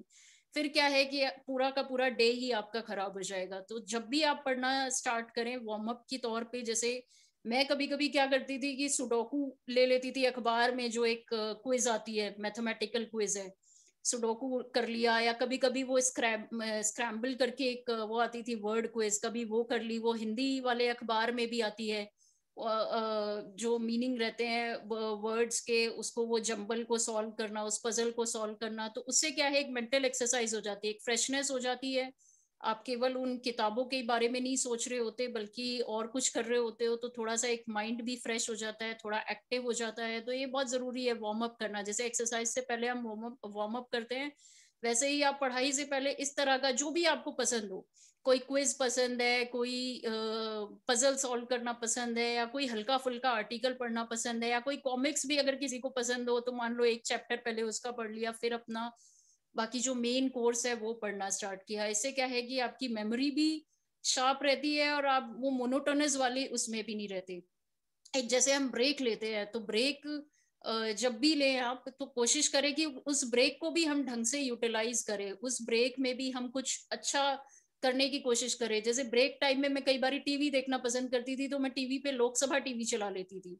उसमें अच्छे डिबेट्स होते थे, अच्छे पब्लिक फोरम के टॉपिक्स होते थे, और वो टॉपिक्स मेरे सब्जेक्ट से भी रिलेटेड होते थे, तो मुझे उसमें भी हेल्प करते थे और एक अच्छा खासा ब्रेक भी हो जाता था। जैसे मैं मैथ्स की क्विज जब भी सॉल्व कर रही होती थी, तो टीवी पे कोई न्यूज चैनल चला लेती थी, तो वो दोनों ही चीजें चल रही होती थी कि मैथ्स के क्वेश्चन भी आप सॉल्व कर रहे हो और थोड़ा बहुत बीच बीच में टीवी पे कोई न्यूज सुन लिए, तो उससे मोनोटोनी जरूर ब्रेक हो जाती है। तो ये भी उतना ही जरूरी है, बजाय कि आप लगातार उस स्ट्रेस में इतना ज्यादा उसको हावी कर ले अपने ऊपर, सिलेबस को या सारी चीजों को, कि वो धीरे धीरे बाद में इतनी बोरियत हो जाए उससे कि आप उससे भागने लगे, या आपको लगने लगे कि ये तो आपकी बस की बात ही नहीं है, ये तो बड़ा मुश्किल हो गया है।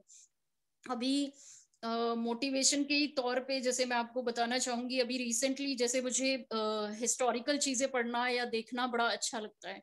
तो जब भी आपको समय मिले, जैसे जितने भी बड़े लीडर्स रहते हैं, आजकल तो ऑडियो विजुअल का जमाना है, पहले बुक्स ज्यादा पढ़ते थे हम, लेकिन अभी क्योंकि हम ऑडियो विजुअल ही देखते हैं, हमारी भी एक हैबिट हो गई है फोन में सारी चीजें देखना, टीवी पे सारी चीजें देखना। तो कोशिश कीजिए उस पे भी आप जो भी चीजें देखें, कम से कम उससे सीखने की बोले। जैसे आजकल नेटफ्लिक्स काफी बच्चे देख रहे होते हैं, आजकल टीवी पे काफी इस तरह के सीरियल आ रहे होते हैं हिस्टोरिकल, और वो जैसे वर्ल्ड वॉर के ऊपर है। अभी रिसेंटली मैं रोमन एम्पायर के ऊपर देख रही थी, तो उसमें जूलियस सीजार का जो रोल है, उन्होंने किस तरह से लीडरशिप स्किल्स थी उनकी, किस तरह से उस एम्पायर पे को अपना बनाया, किस तरह से वो एक लीडर के तौर पे उभरे, किस तरह से। तो वो एक हिस्ट्री की बुक भी है और साथ ही साथ एक मोटिवेशन के तौर पे भी काम करता है, आपकी एक लर्निंग भी हो जाती है उससे, आपको ऑडियो विजुअल चीजें ज्यादा याद रहती है।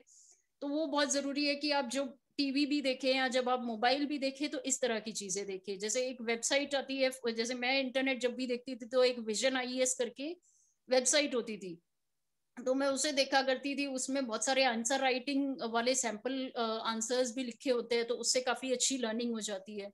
वैसे ही जितनी भी मिनिस्ट्री की वेबसाइट है, कई बार करंट अफेयर्स को हम कवर नहीं कर पाते हैं, तो करंट अफेयर्स के लिए जैसे हमारी ministry of science and tech की वेबसाइट है, एनवायरनमेंट की है, तो इस तरह की IT की है। तो इस तरह की जो ये वेबसाइट्स हैं, उनसे काफी अच्छी हेल्प मिल जाती है कि कौन कौन सी स्कीम्स अभी चल रही है, कौन कौन सी चीजें अभी करंट में चल रही है, किस किस क्षेत्र में कौन कौन सी पॉलिसी और इस तरह की चीजें आई है। तो वो बहुत जरूरी है। तो आप कोशिश कीजिए कि जब भी आप इंटरनेट भी चलाए, जब भी आप टीवी भी चलाए, जब आपका एंटरटेनमेंट भी हो रहा हो, तो साथ साथ आप इस तरह की चीजें भी उसमें कर ले। और अगर आपको कुछ वर्दी लगता है, जैसे मैं डेली सबसे पहले जो मेरा रूटीन होता था वो न्यूज़पेपर पढ़ने का होता था, तो न्यूज़पेपर पढ़ते टाइम मैं नोट्स बनाती थी, एक मेरी न्यूज़पेपर नोट्स कॉपी अलग से थी।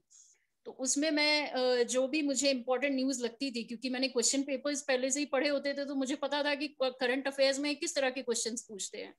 जैसे रिसेंटली मान लीजिए कहीं पर एक कोई समिट हुआ, या कहीं पर कोई किसी देश की जैसे G7 समिट होता है, जैसे यूनाइटेड नेशंस का कोई समिट होता है, जैसे रिसेंटली मान लीजिए अभी इलेक्शन कमीशन ने चुनाव घोषित किए 5 स्टेट्स में, तो उसमें जैसे करंट अफेयर्स में ये सारी चीजें आती है। तो उसके अलावा उसका जो बैकग्राउंड है वो भी जानना उतना ही जरूरी होता है। तो अखबार में जब आप ये चीज पढ़े तो मान लीजिए उसी में नोट कर लिया, अच्छा चीफ इलेक्शन कमीशन ये है क्योंकि उसमें वो नाम आएगा ही चीफ इलेक्शन कमीशन का। उसके अलावा पॉलिटी में आपने पढ़ा होगा तो बाकी बैकग्राउंड आपको वहां से मिल जाएगा। तो आप उसको अगर खुद हैंड रिटन आप उसे लिखेंगे तो बहुत इजी होगा आप लोगों के लिए उसको रिवाइज कर पाना। आपने खुद ने लिखा है तो आप आधी चीजें तो वैसे ही रिटेन कर लेंगे, जब भी समय मिले न्यूज वाली नोट्स कॉपी को ऐसे ही रिवाइज कर लेना तो आपका काफी हद तक करंट अफेयर्स भी उसमें कवर अप हो जाएगा।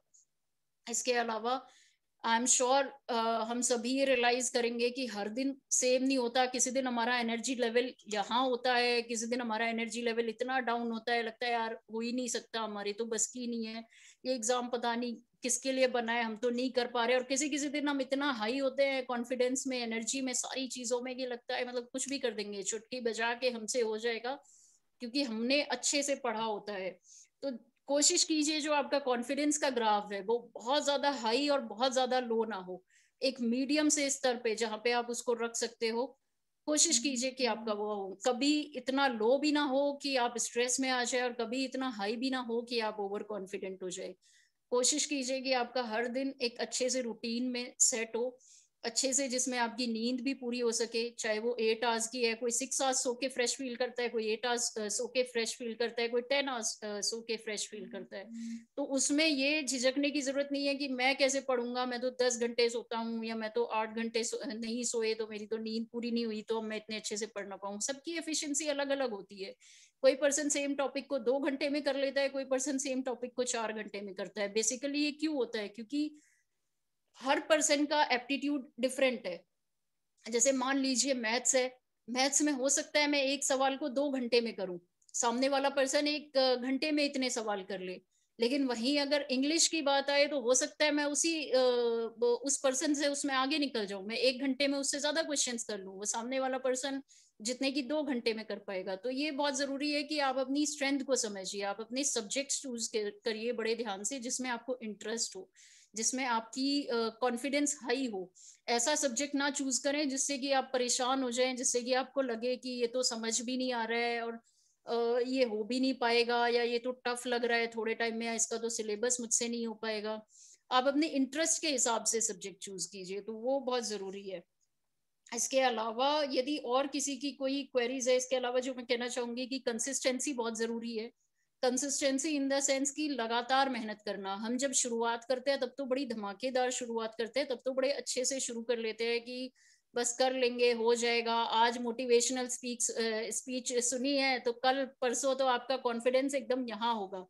लेकिन थोड़े टाइम बाद जैसे जैसे टाइम निकलेगा या जैसे जैसे हमें लगेगा कि हो नहीं पा रही है चीजें, या 1-2 एग्जाम में मान लीजिए हम नहीं कर पाए इतना अच्छा जो हमारी उम्मीद थी, जो हमारी एक्सपेक्टेशंस थी, तो हमारा कॉन्फिडेंस बड़ा लो हो जाता है। इसमें बहुत जरूरी है कि आप मेहनत तो करें लेकिन लगातार निरंतर मेहनत करें, वो बहुत जरूरी है। हम कई बार मेहनत ऐसे करते हैं कि शुरू में तो पूरा जोर लगा देते हैं और बाद में फिर थक के पीछे हट जाते हैं। तो कोशिश कीजिए कि आप जो भी करें लगातार उसमें लगे रहे, लगातार उसकी प्रैक्टिस बहुत जरूरी है, लगातार उसमें लगे रहना बहुत जरूरी है, लगातार कोशिश करते रहना बहुत जरूरी है।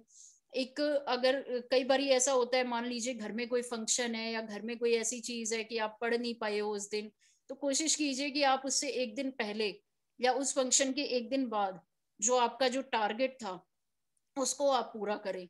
आप एक 15 डेज का या 10 डेज का या वीकली आप टारगेट रखें कि इस हफ्ते में मुझे ये चीजें करनी है।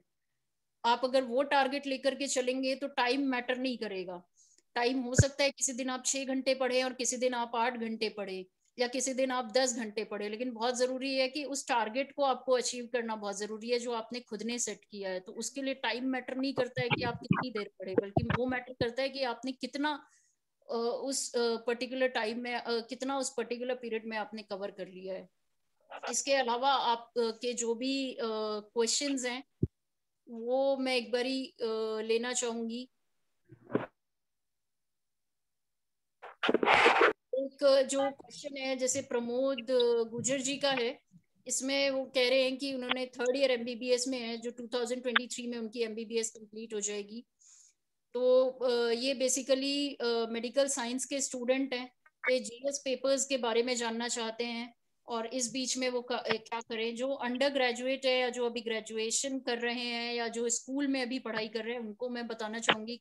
तो आप अभी जो शुरुआत कर सकते हैं, एक तो कोशिश कीजिए कि कोई अच्छा सा न्यूज़पेपर आप सब्सक्राइब कीजिए। जैसे द हिंदू बहुत ही अच्छा न्यूज़पेपर है, काफी करंट अफेयर्स की चीजें उसमें कवर अप हो जाती है, काफी हद तक क्वेश्चन पेपर भी उसी से बनता है, स्पेशली यूपीएससी का और पीसीएस का, बहुत सारी चीजें उसमें कवर अप हो जाती है। तो एक हैबिट बनाइए नोट्स कॉपी बनाने की भी, न्यूज़पेपर से आप नोट्स लीजिए, डेली अखबार पढ़िए। इसके अलावा जो मैगजीन्स आती है, जैसे एक तो सिविल सर्विसेज क्रॉनिकल आती है, एक प्रतियोगिता दर्पण आती है। प्रतियोगिता दर्पण भी हिंदी इंग्लिश दोनों में आती है, सिविल सर्विसेज क्रॉनिकल भी हिंदी इंग्लिश दोनों में आती है। तो ये आप सब्सक्राइब कर लीजिए, ये हर मंथ आती है।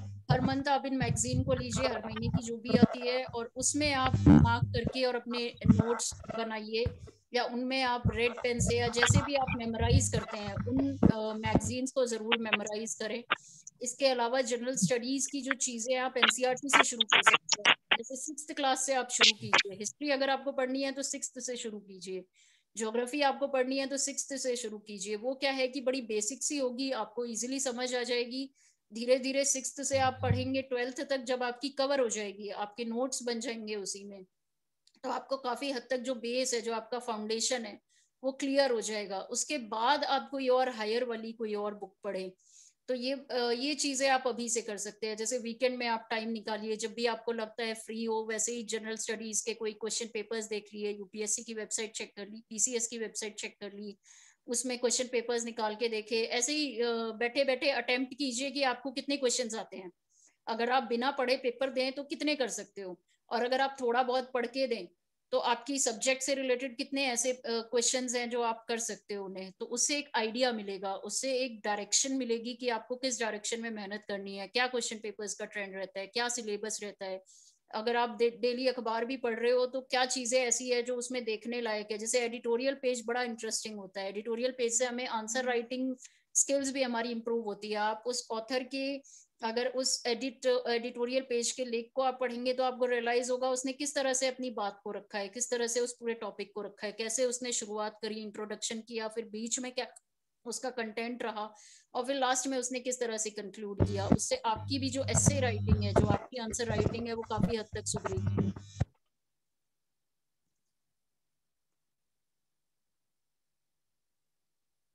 इसके अलावा जो जैसे 10th क्लास की स्टूडेंट है, ओके,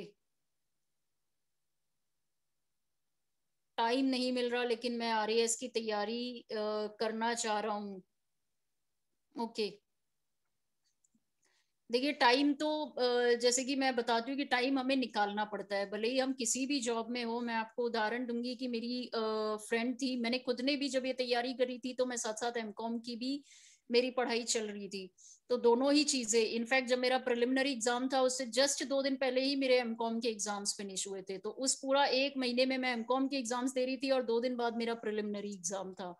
तो टाइम तो बेसिकली अपने आप को आपको निकालना पड़ेगा, आपको वो डिवाइड करना पड़ेगा। जब भी आप वीकेंड में सैटरडे संडेज आपको मिलते हैं तो कोशिश कीजिए कि सैटरडे संडेज को आप अच्छे से यूटिलाइज करें। सैटरडे संडेज को आप इसी काम के लिए डेडिकेट करें। जब भी आपका स्कूल में कोई ब्रेक आवर रहता है या आपका कोई फ्री आवर रहता है, या जब भी मान लीजिए एक सब्जेक्ट के बीच में भी अगर आपको थोड़ा बहुत टाइम मिलता है तो उसमें कोशिश कीजिए कि आप उसमें न्यूज़पेपर पढ़ें, उसमें मैगजीन पढ़ें, या उसमें एक पर्टिकुलर कोई एक टॉपिक उठा ले कि मुझे ये कवर करना है इस हाफ एन आवर में या इस 1 आवर में लाइब्रेरी में बैठ करके।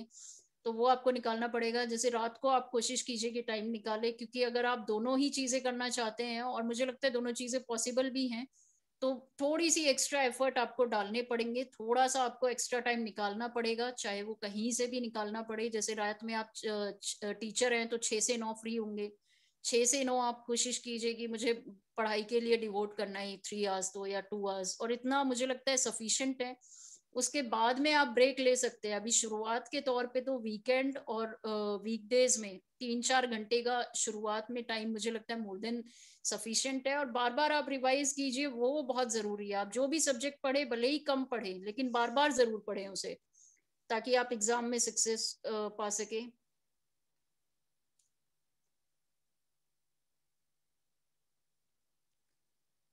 इसके अलावा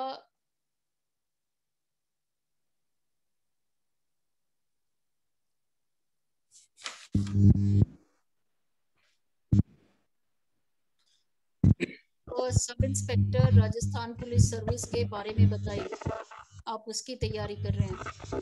देखिए, जैसे कि मैंने बताया कि जो भी आप कॉम्पिटिटिव एग्जाम कर रहे हैं, जो मैंने अभी बुक आपको बताई है प्रतियोगिता दर्पण, ये ज्यादातर सारे ही प्रतियोगिताएं जितनी भी रहती हैं, जो भी कॉम्पिटिटिव एग्जाम्स जहाँ भी हो रहे होते हैं उनको कवर करती है, उसके करंट अफेयर्स को कवर करती है। और जैसा कि मैंने बताया कि आप अपनी जो भी तैयारी शुरू करें उसके बारे में वेबसाइट अवेलेबल रहती है, जिसमें कि जैसे चाहे वो एग्जाम एसआई का हो या किसी का भी हो, उसमें सब में वेबसाइट अवेलेबल है। आप उस पे जाइए, उस पे एक तो आप देखिए कि सिलेबस क्या है, और उस सिलेबस के अनुसार जो मैंने बताया कि जनरल स्टडीज का पेपर लगभग हर उसमें रहता है, तो वो जो जनरल स्टडीज का पेपर है ज्यादातर उसमें हिस्ट्री, ज्योग्राफी, इकोनॉमी, एनवायरनमेंट, छोटा मोटा मैथमेटिकल क्वेश्चंस, मैथ से आप बिल्कुल ना घबराएं, इसमें 10th तक के ही ज्यादातर क्वेश्चंस पूछे जाते हैं, चाहे कोई भी कॉम्पिटिटिव एग्जाम हो। थोड़ा बहुत इंग्लिश का कंपोनेंट, ये सारी चीजें पूछी जाती है।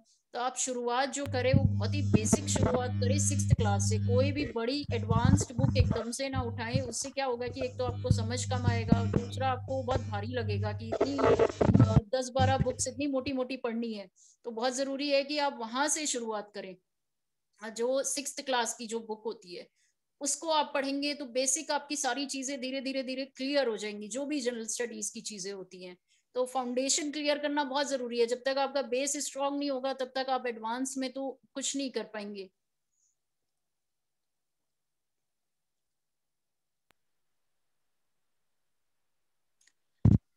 एक जो कॉमन सी क्वेरी है वो ये है कि यूपीएससी में क्या इंग्लिश मीडियम वाले बच्चे ज्यादा सफल होते हैं, हिंदी मीडियम वाले नहीं होते? देखिए, मुझे लगता है ऐसा बिल्कुल भी नहीं है कि इंग्लिश मीडियम वाले ज्यादा बच्चे सक्सेसफुल होते हों और हिंदी मीडियम वाले नहीं होते। बेसिकली अगर आप सक्सेस रेट देखेंगे परसेंटेज में कि कितने हिंदी मीडियम वालों ने पेपर दिए और उनमें से कितने पास हुए, और कितने इंग्लिश मीडियम वालों ने दिए और उनमें से कितने पास हुए, तो आप देखेंगे कि लगभग बराबर सा ही रेशियो है। बेसिकली हिंदी मीडियम से लोग पेपर कम देते हैं, ज्यादातर जो दिल्ली में रहते हैं, ज्यादातर डीयू में पढ़े हुए स्टूडेंट्स, जेएनयू में पढ़े हुए स्टूडेंट्स उस तरह के रहते हैं कि उनका इंग्लिश बैकग्राउंड होता है, या सीबीएसई से पढ़े हुए ज्यादा बच्चे होते हैं। तो इसलिए हमें लगता है कि मे बी इंग्लिश मीडियम से ही ज्यादा सक्सेस है। अदरवाइज लैंग्वेज मैटर नहीं करती। आंसर राइटिंग में यदि कुछ मैटर करता है तो वो ये सारी चीजें मैटर करती है। प्रीलिम्स में तो देखिए ना इंग्लिश मैटर करती है ना हिंदी मैटर करती है, उसमें तो दोनों ही तरह से वो क्वेश्चन बन के आता है। और ऑब्जेक्टिव टाइप पेपर होता है तो आपको तो बस सही जो फैक्ट है, जो सही आंसर है, उस पर एक तरह से वो मार्क करना होता है। और मेंस में आपकी आंसर राइटिंग स्किल्स बहुत मैटर करती है। आपकी जो आंसर राइटिंग का तरीका है, आप किस तरह से करते हैं उसको, आपका इंट्रोडक्शन कैसा है, आपने मेन कंटेंट में क्या लिखा है, आपका कंक्लूजन किस तरह का है, वो बहुत जरूरी है। तो उसके लिए लैंग्वेज इतना ज्यादा मैटर नहीं करता। आप जिस भी लैंग्वेज में करें, बस आपकी अच्छी प्रोफिशिएंसी उस लैंग्वेज में होनी चाहिए, आपकी तैयारी उसमें अच्छी होनी चाहिए।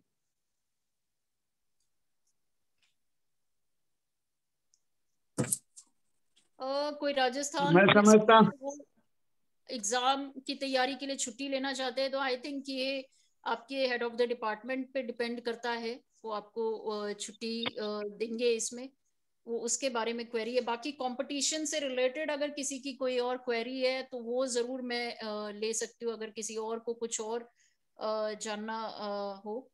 मेरे हिसाब से काफी कुछ ऑल आंसर कवर अप करने की कोशिश करी है। आप सभी का काफी समय मैंने आज लिया है। आई होप आप सभी के लिए जो आज का सेशन है काफी यूजफुल रहा हो, और मैं उम्मीद करती हूँ जब भी मुझे मौका मिलेगा आप सबसे फिर से दोबारा एक बारी जुड़ने का मौका मुझे मिले, और मैं आप सभी की जो आगे की क्वेरीज है उनको क्लियर कर दूँ। बहुत बहुत धन्यवाद और आभार व्यक्त करना चाहूंगी मैं पूरी जीकैप की टीम का और सभी स्टूडेंट्स जो आज के सेशन में यहाँ पर मौजूद रहे हैं। धन्यवाद मैडम, हम भी आपका बहुत बहुत धन्यवाद करते हैं। और पूरा जीकैप परिवार आज लगभग 7 बजे से जुड़ा हुआ है, 2.5 घंटे हो गए। आप बच्चों की क्वेरीज देखिए, अंत होने का टाइम नहीं ले रहे हैं। आपने पूरा गागर में सागर भरने की कोशिश की है। A to Z रिकॉर्डिंग भी हम सारे विद्यार्थियों को भेजेंगे। जैसा मैं पहले कह रहा था, मोटिवेशन इसलिए आवश्यक है कि हमें रोल मॉडल ही नहीं दिखते थे। अब एक पूजा को देख के हमारी हर बेटी ख्वाब तो देखती है कि मैं भी कर सकती हूँ, अगर आपने किया है तो मैं भी कर सकती हूँ। पर एक चीज जो मोटिवेशनल गुरु आदिदास भी कह रहे थे और आर के साहब भी कह रहे थे, वो याद रखें बच्चों, कि मंजिलें उनको मिलती हैं जिनके जिनके सपनों में जान होती है। केवल पंखों से कुछ नहीं होता, हौसलों से उड़ान होती है। आज 2.5 घंटे से हमारे सीनियर्स, हमारे आर के साहब सारे काम छोड़ के एक सपने की तस्वीर पीछे लगा के ना हमारे साथ जुड़े हुए हैं। उनको जरूरत नहीं थी बैठने की, लेकिन दूसरी तरफ एक टीचर का भी मैं देख रहा हूं, अपने 2-2 साल 3-3 साल की 2 बच्चियों को भी लेके बैठा है। उन्होंने आज केवल फोटो पर देख लिया है ना पूजा मैम का, तो वो ट्राई करेंगे, आज नहीं तो कल वो अध्यापक है, वो जरूर जानते हैं कि विजुअलाइजेशन का क्या अंतोगत्वा रिजल्ट होता है। आज हमारे अखिल भारतीय गुर्जर परिषद के राष्ट्रीय अध्यक्ष अस्पताल में भर्ती है, लेकिन वहां से लेट के भी सुन रहे हैं, ड्रिप चल रही है पर वहां से सुन रहे हैं।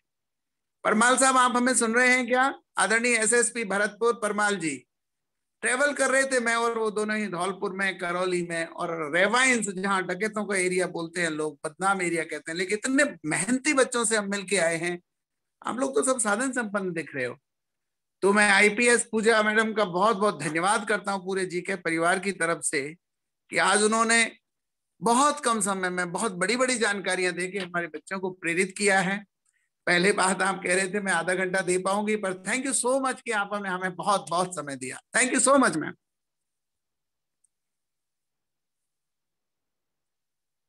पूरन जी, आप सुन पा रहे हैं? सर, यस सर, जी सर। तो अब हम एक बार परमाल जी को पुकार लें और आईपीएस भैरव सिंह साहब को पुकार लें और हम पूजा मैम को इजाजत देते हैं। उनके बहुत सारे काम पेंडिंग हैं, उनको छोड़ के वो हमारे साथ जो समय बिताया उसका हम बहुत शुक्रिया करते हैं। आरके साहब और शांताराम जी भी अगर उनके लिए थैंक यू देना चाहें, अगर हम में से वो सुन रहे हो अभी, तो हम सब उनकी तरफ से भी धन्यवाद ज्ञापित करते हैं मैम को। और जरूर बार बार हम जोड़ने की कोशिश करेंगे महीने में, 2 महीने में, ताकि हमारे बच्चों को प्रेरणाएं मिले। कैरी ऑन पूरा।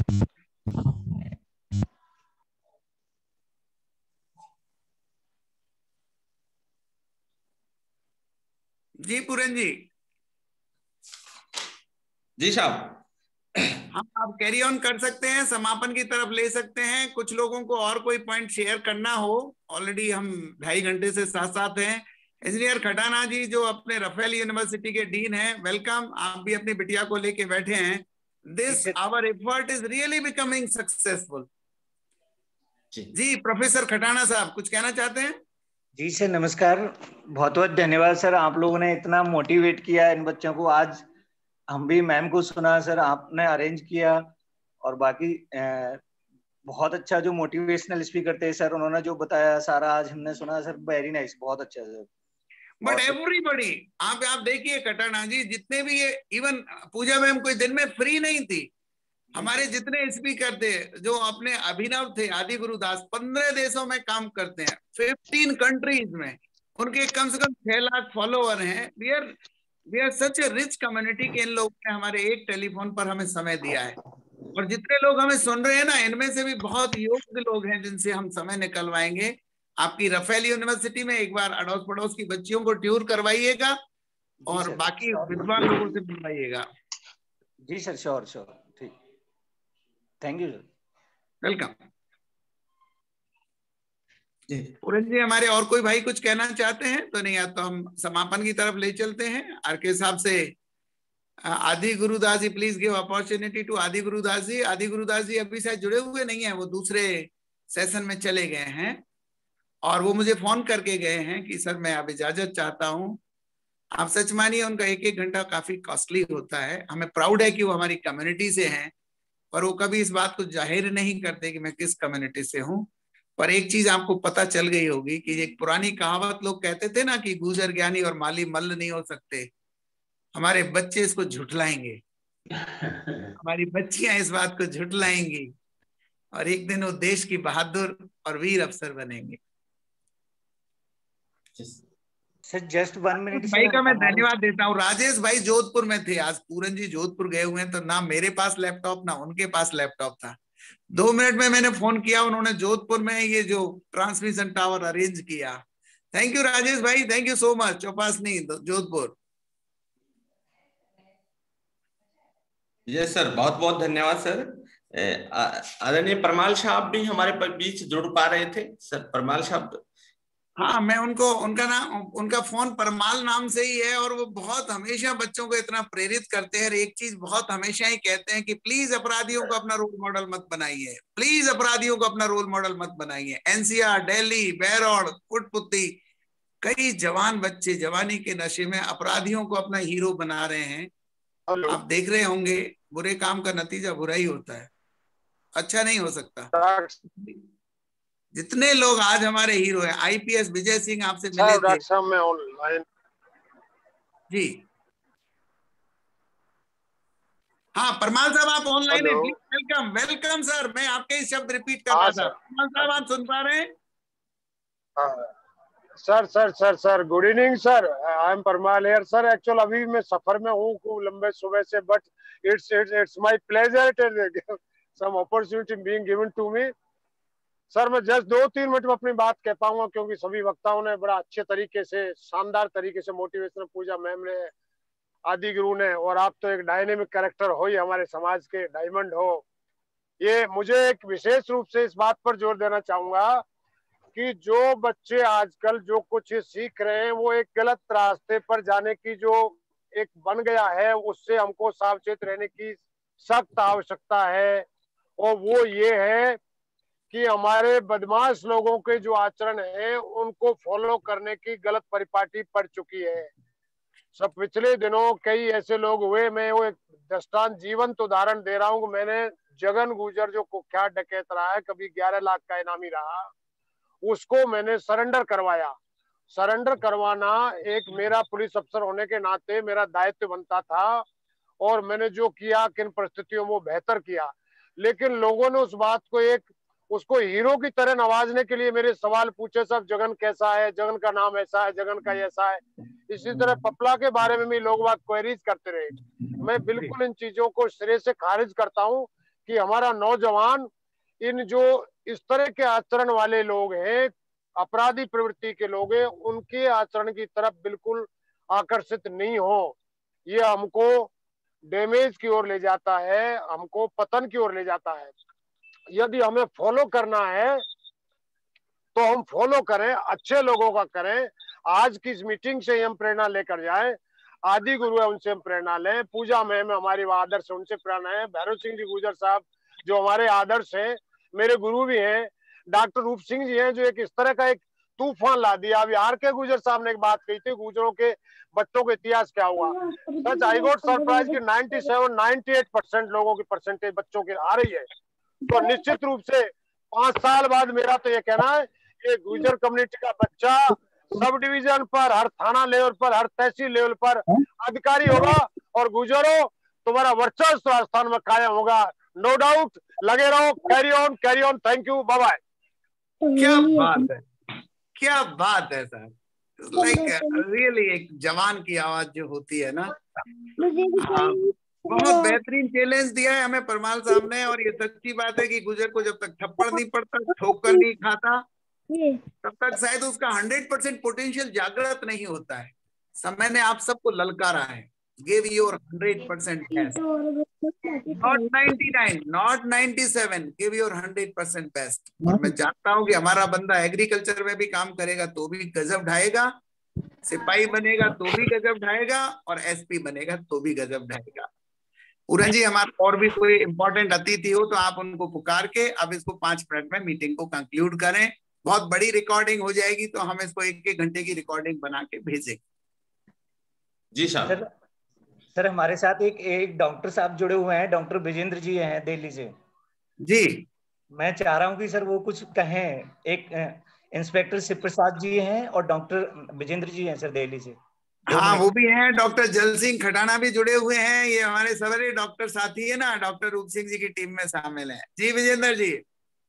हाँ, सभी को नमस्कार सर, सभी को राम राम। और सर इतना अच्छा प्रोग्राम आपने सर ऑर्गेनाइज करवाया है, और सभी समाज के लिए बहुत अच्छा है सर ये। और हर संडे को आप इतना टाइम देते हैं सर, अपना टाइम, कीमती समय निकाल के, तो बहुत अच्छा लगता है सर। मैं कोशिश करता हूँ ज्वाइन करने की। और सर जो आदि गुरु सर ने बताया वो बहुत बढ़िया सर ने गाइडेंस किया है आज के नवयुवक को। मतलब सर जो कहते हैं भाई अपने अनकॉन्शियस माइंड जो है उसमें विजुअलाइजेशन की जो सर आप भी बताते हैं, और वो बहुत अच्छी है सर। बिलीव करें अपने आप पर जी, वो संभव है, मतलब बिग ड्रीम्स रखें, तो ये सारी चीजें संभव है सर। और पूजा मैम ने भी बहुत अच्छा बताया है, परमल साहब ने बहुत अच्छा बताया। मैं भी सर मैं इतना ही कहूंगा कि सर अपने हेल्थ पे ध्यान रखें, क्योंकि स्वस्थ शरीर में ही स्वस्थ मस्तिष्क का निवास होता है। तो अपने हेल्थ का बहुत स्पेशल ध्यान रखें, क्योंकि ये जो शरीर है ये बहुत इम्पोर्टेंट है, और ये शरीर है इसी के अंदर हमें जिंदगी भर रहना है। तो मैं चाहता हूँ कि आप अपने आइडियल वेट पे रहें, अपने हेल्थ में बॉडी फैट का कम से कम, फैटी चीजों का कम से कम यूज करें। तो इसलिए मैं चाहूंगा दिमाग की तेजी के लिए डॉक्टर साहब, दिमाग की तेजी के लिए इनको गाय का घी खाने दो ना, हमारे तो गोपालक है सारे के सारे। ये तो सर है, लेकिन ज्यादा फैट सर, हार्ट की प्रॉब्लम आजकल इतनी ज्यादा बढ़ रही है बहुत ज्यादा, तो सर इसलिए आइडियल वेट पे या आइडियल हेल्थ बहुत जरूरी है सर। आपकी सलाह जी कैप कर्मचारियों के लिए है ना, बच्चों के लिए तो नहीं है ना, उनको तो के लिए नहीं है सर, एडल्ट के लिए। क्योंकि जब सर एडल्ट रहेंगे तो बच्चों का ध्यान रख पाएंगे, क्योंकि हमारा बड़े लोगों का रहना भी बहुत जरूरी है सर। मैं देखता हूँ कई बार बड़े लोग ऐसे चले जाते हैं छोड़ के। मैंने अभी फेसबुक पे देखा था, हमारे गुर्जर समाज के कई अच्छे नेता हैं, अच्छे लोग हैं जो हमें गाइड करते रहते हैं, वो अचानक हार्ट अटैक हुआ और हमें छोड़ के चले जाते, तो बड़ा दुख महसूस होता है सर। तो मैं उनके लिए भी कहना चाहूंगा कि वे अपने शरीर पे स्पेशल ध्यान रखें, खाने पीने पे ध्यान रखें, एक्सरसाइज करें और खाना का ध्यान रखें। ठीक है sir, thank you so much doctor, thank you so much, thank you so much. तो पूरन जी, अब हम हमारे सबसे वरिष्ठ छीतरमल जी कसाना साहब दिख रहे हैं, और एक एक हीरा बैठा हुआ है। मैं किस किस का धन्यवाद अदा करूं। मैं पुनः आज के हमारे आए हुए अतिथियों का, स्पेशली अखिल भारतीय गुर्जर परिषद के राष्ट्रीय अध्यक्ष शांताराम जी का, जो हॉस्पिटल बिस्तर में लेटे हुए हमें मोटिवेट कर रहे थे। स्पेशली प्रोफेसर आर के गुर्जर साहब का, जो पूरा सपना अपने पेंट करके अपना हॉस्पिटल और अपनी बिल्डिंग और अपने कॉलेज, वो कहते हैं बच्चों ये तुम्हारे हैं, ऐसे सपने देखिए। बांगसूर जैसे गांव में बनाना बड़ा मुश्किल था। मैं हमारे आईपीएस पूजा मैम का भी ना धन्यवाद करता हूँ। लोग उनसे अपॉइंटमेंट लेने के लिए तरसते हैं, और उन्होंने कम्युनिटी के नाम पर हमें तुरंत एसबीसी के बच्चों को कहा हाँ मैं गाइड करने आऊंगी, और उन्होंने बेजोड़ टाइम दिया। आदि गुरुदास का पूरा एक लाइब्रेरी है बुक कोच के नाम से, 400 किताबों का उन्होंने ऑडियो ट्रांसलेशन किया है। मैं आपको रिक्वेस्ट करूंगा कि आप उनसे कनेक्ट हों। हमारी बेटियां, चाहे वो फौरनता गुजर हों या और जिनका मैं नाम नहीं ले पा रहे हूँ, 2.5 घंटे अगर मोबाइल के सामने बैठ के ज्ञान की बातें सुन रही हैं, तो निश्चित रूप से इनके अच्छे सपने आएंगे। तो पूरन जी, मैं आपको भी बहुत धन्यवाद देता हूँ। आप ट्रेवल कर रहे थे, और जोधपुर में राजेश जी के वहां पहुंचकर हम कनेक्ट कर पाए। मैं भी ट्रेवल कर रहा था, लेकिन शुरुआती व्यवधान के बावजूद भी आज की मीटिंग बहुत शानदार रही। जितने भी लोग हमें सुन रहे हैं, इस रिकॉर्डिंग को बार बार सुनना। आपसे अगले सप्ताह फिर मिलेंगे, और अब मैं ओवर देता हूँ पूरन जी, प्लीज कंक्लूड। यस सर, आज के जूम मोटिवेशनल वेबिनार में सभी अतिथियों का बहुत बहुत स्वागत।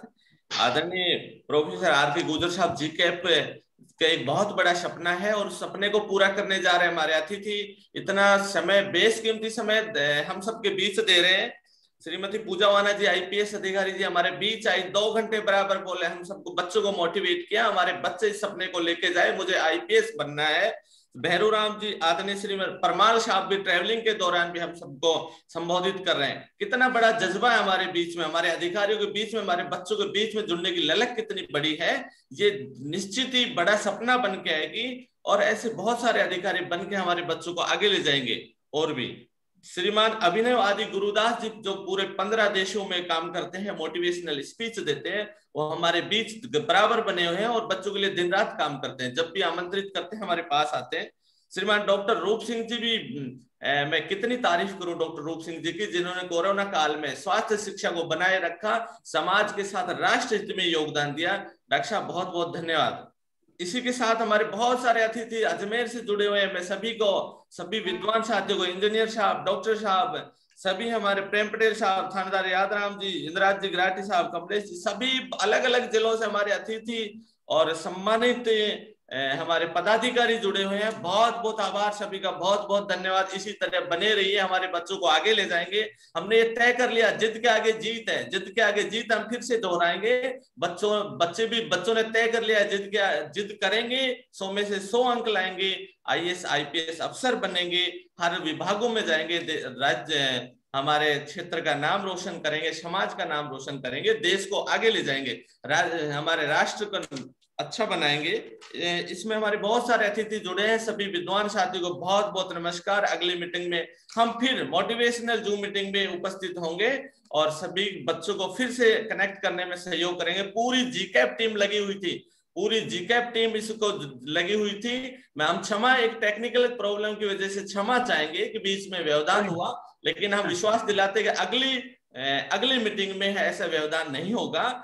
आप सभी पुनः सभी का बहुत बहुत आभार, सभी अतिथियों का, सभी बच्चों का, प्यारे बच्चों का, सभी का बहुत बहुत आभार। पूरे राज्य से जुड़े हुए हमारे बच्चे, सभी को बहुत बहुत धन्यवाद साहब। राम राम।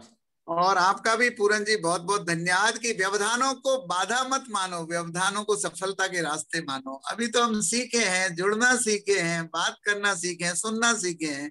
यादराम जी या हमारे प्रवक्ता या जयराम जी GCAP के जो राज्य पदाधिकारी हैं, उनमें से कोई अभी तक कनेक्टेड हो तो मैं उनको रिक्वेस्ट करूंगा कि वो मीटिंग को कंक्लूड करें, क्योंकि हमेशा उनका एक हमें सुझाव रहता है कि भाई साहब हम केवल 2.5 घंटे सुन पाते हैं। यादराम जी हो GCAP से या हमारे महामंत्री जी हो जयराम जी, आपको दिख रहे हैं क्या पूरन जी? जी सर, यादराम है सर, व्याख्याता यादराम जी सुन पा रहे सर? तो बातें इतनी अनंत हैं कि इनका कोई अंत नहीं है। तो कम से कम आज तो यही सपना लेते हैं कि हम जो बनने थे बन गए, अब हमें अपने समाज को, देश को बनाना है। इसी सुखद सपने के साथ आप सबको बहुत बहुत शुभ रात्रि। Good night. राम राम, राम राम जी, राम राम साहब, राम राम तुम्हारा भी बहुत धन्यवाद। हमारे टेक्निकल सपोर्ट देने वाले वासुद खान भाई और हमारे साहब सिंह और हमारे जो हमारे चालक हैं, उन सबको बहुत बहुत धन्यवाद। राम राम जी। राम राम साहब। राम राम साहब सभी को।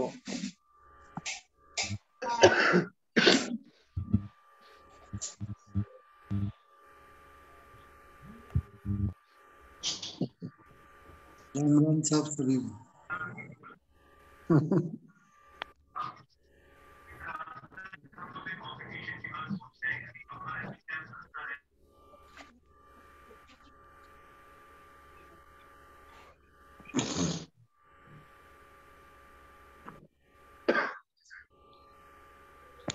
आप छोड़ दें क्या अब ये?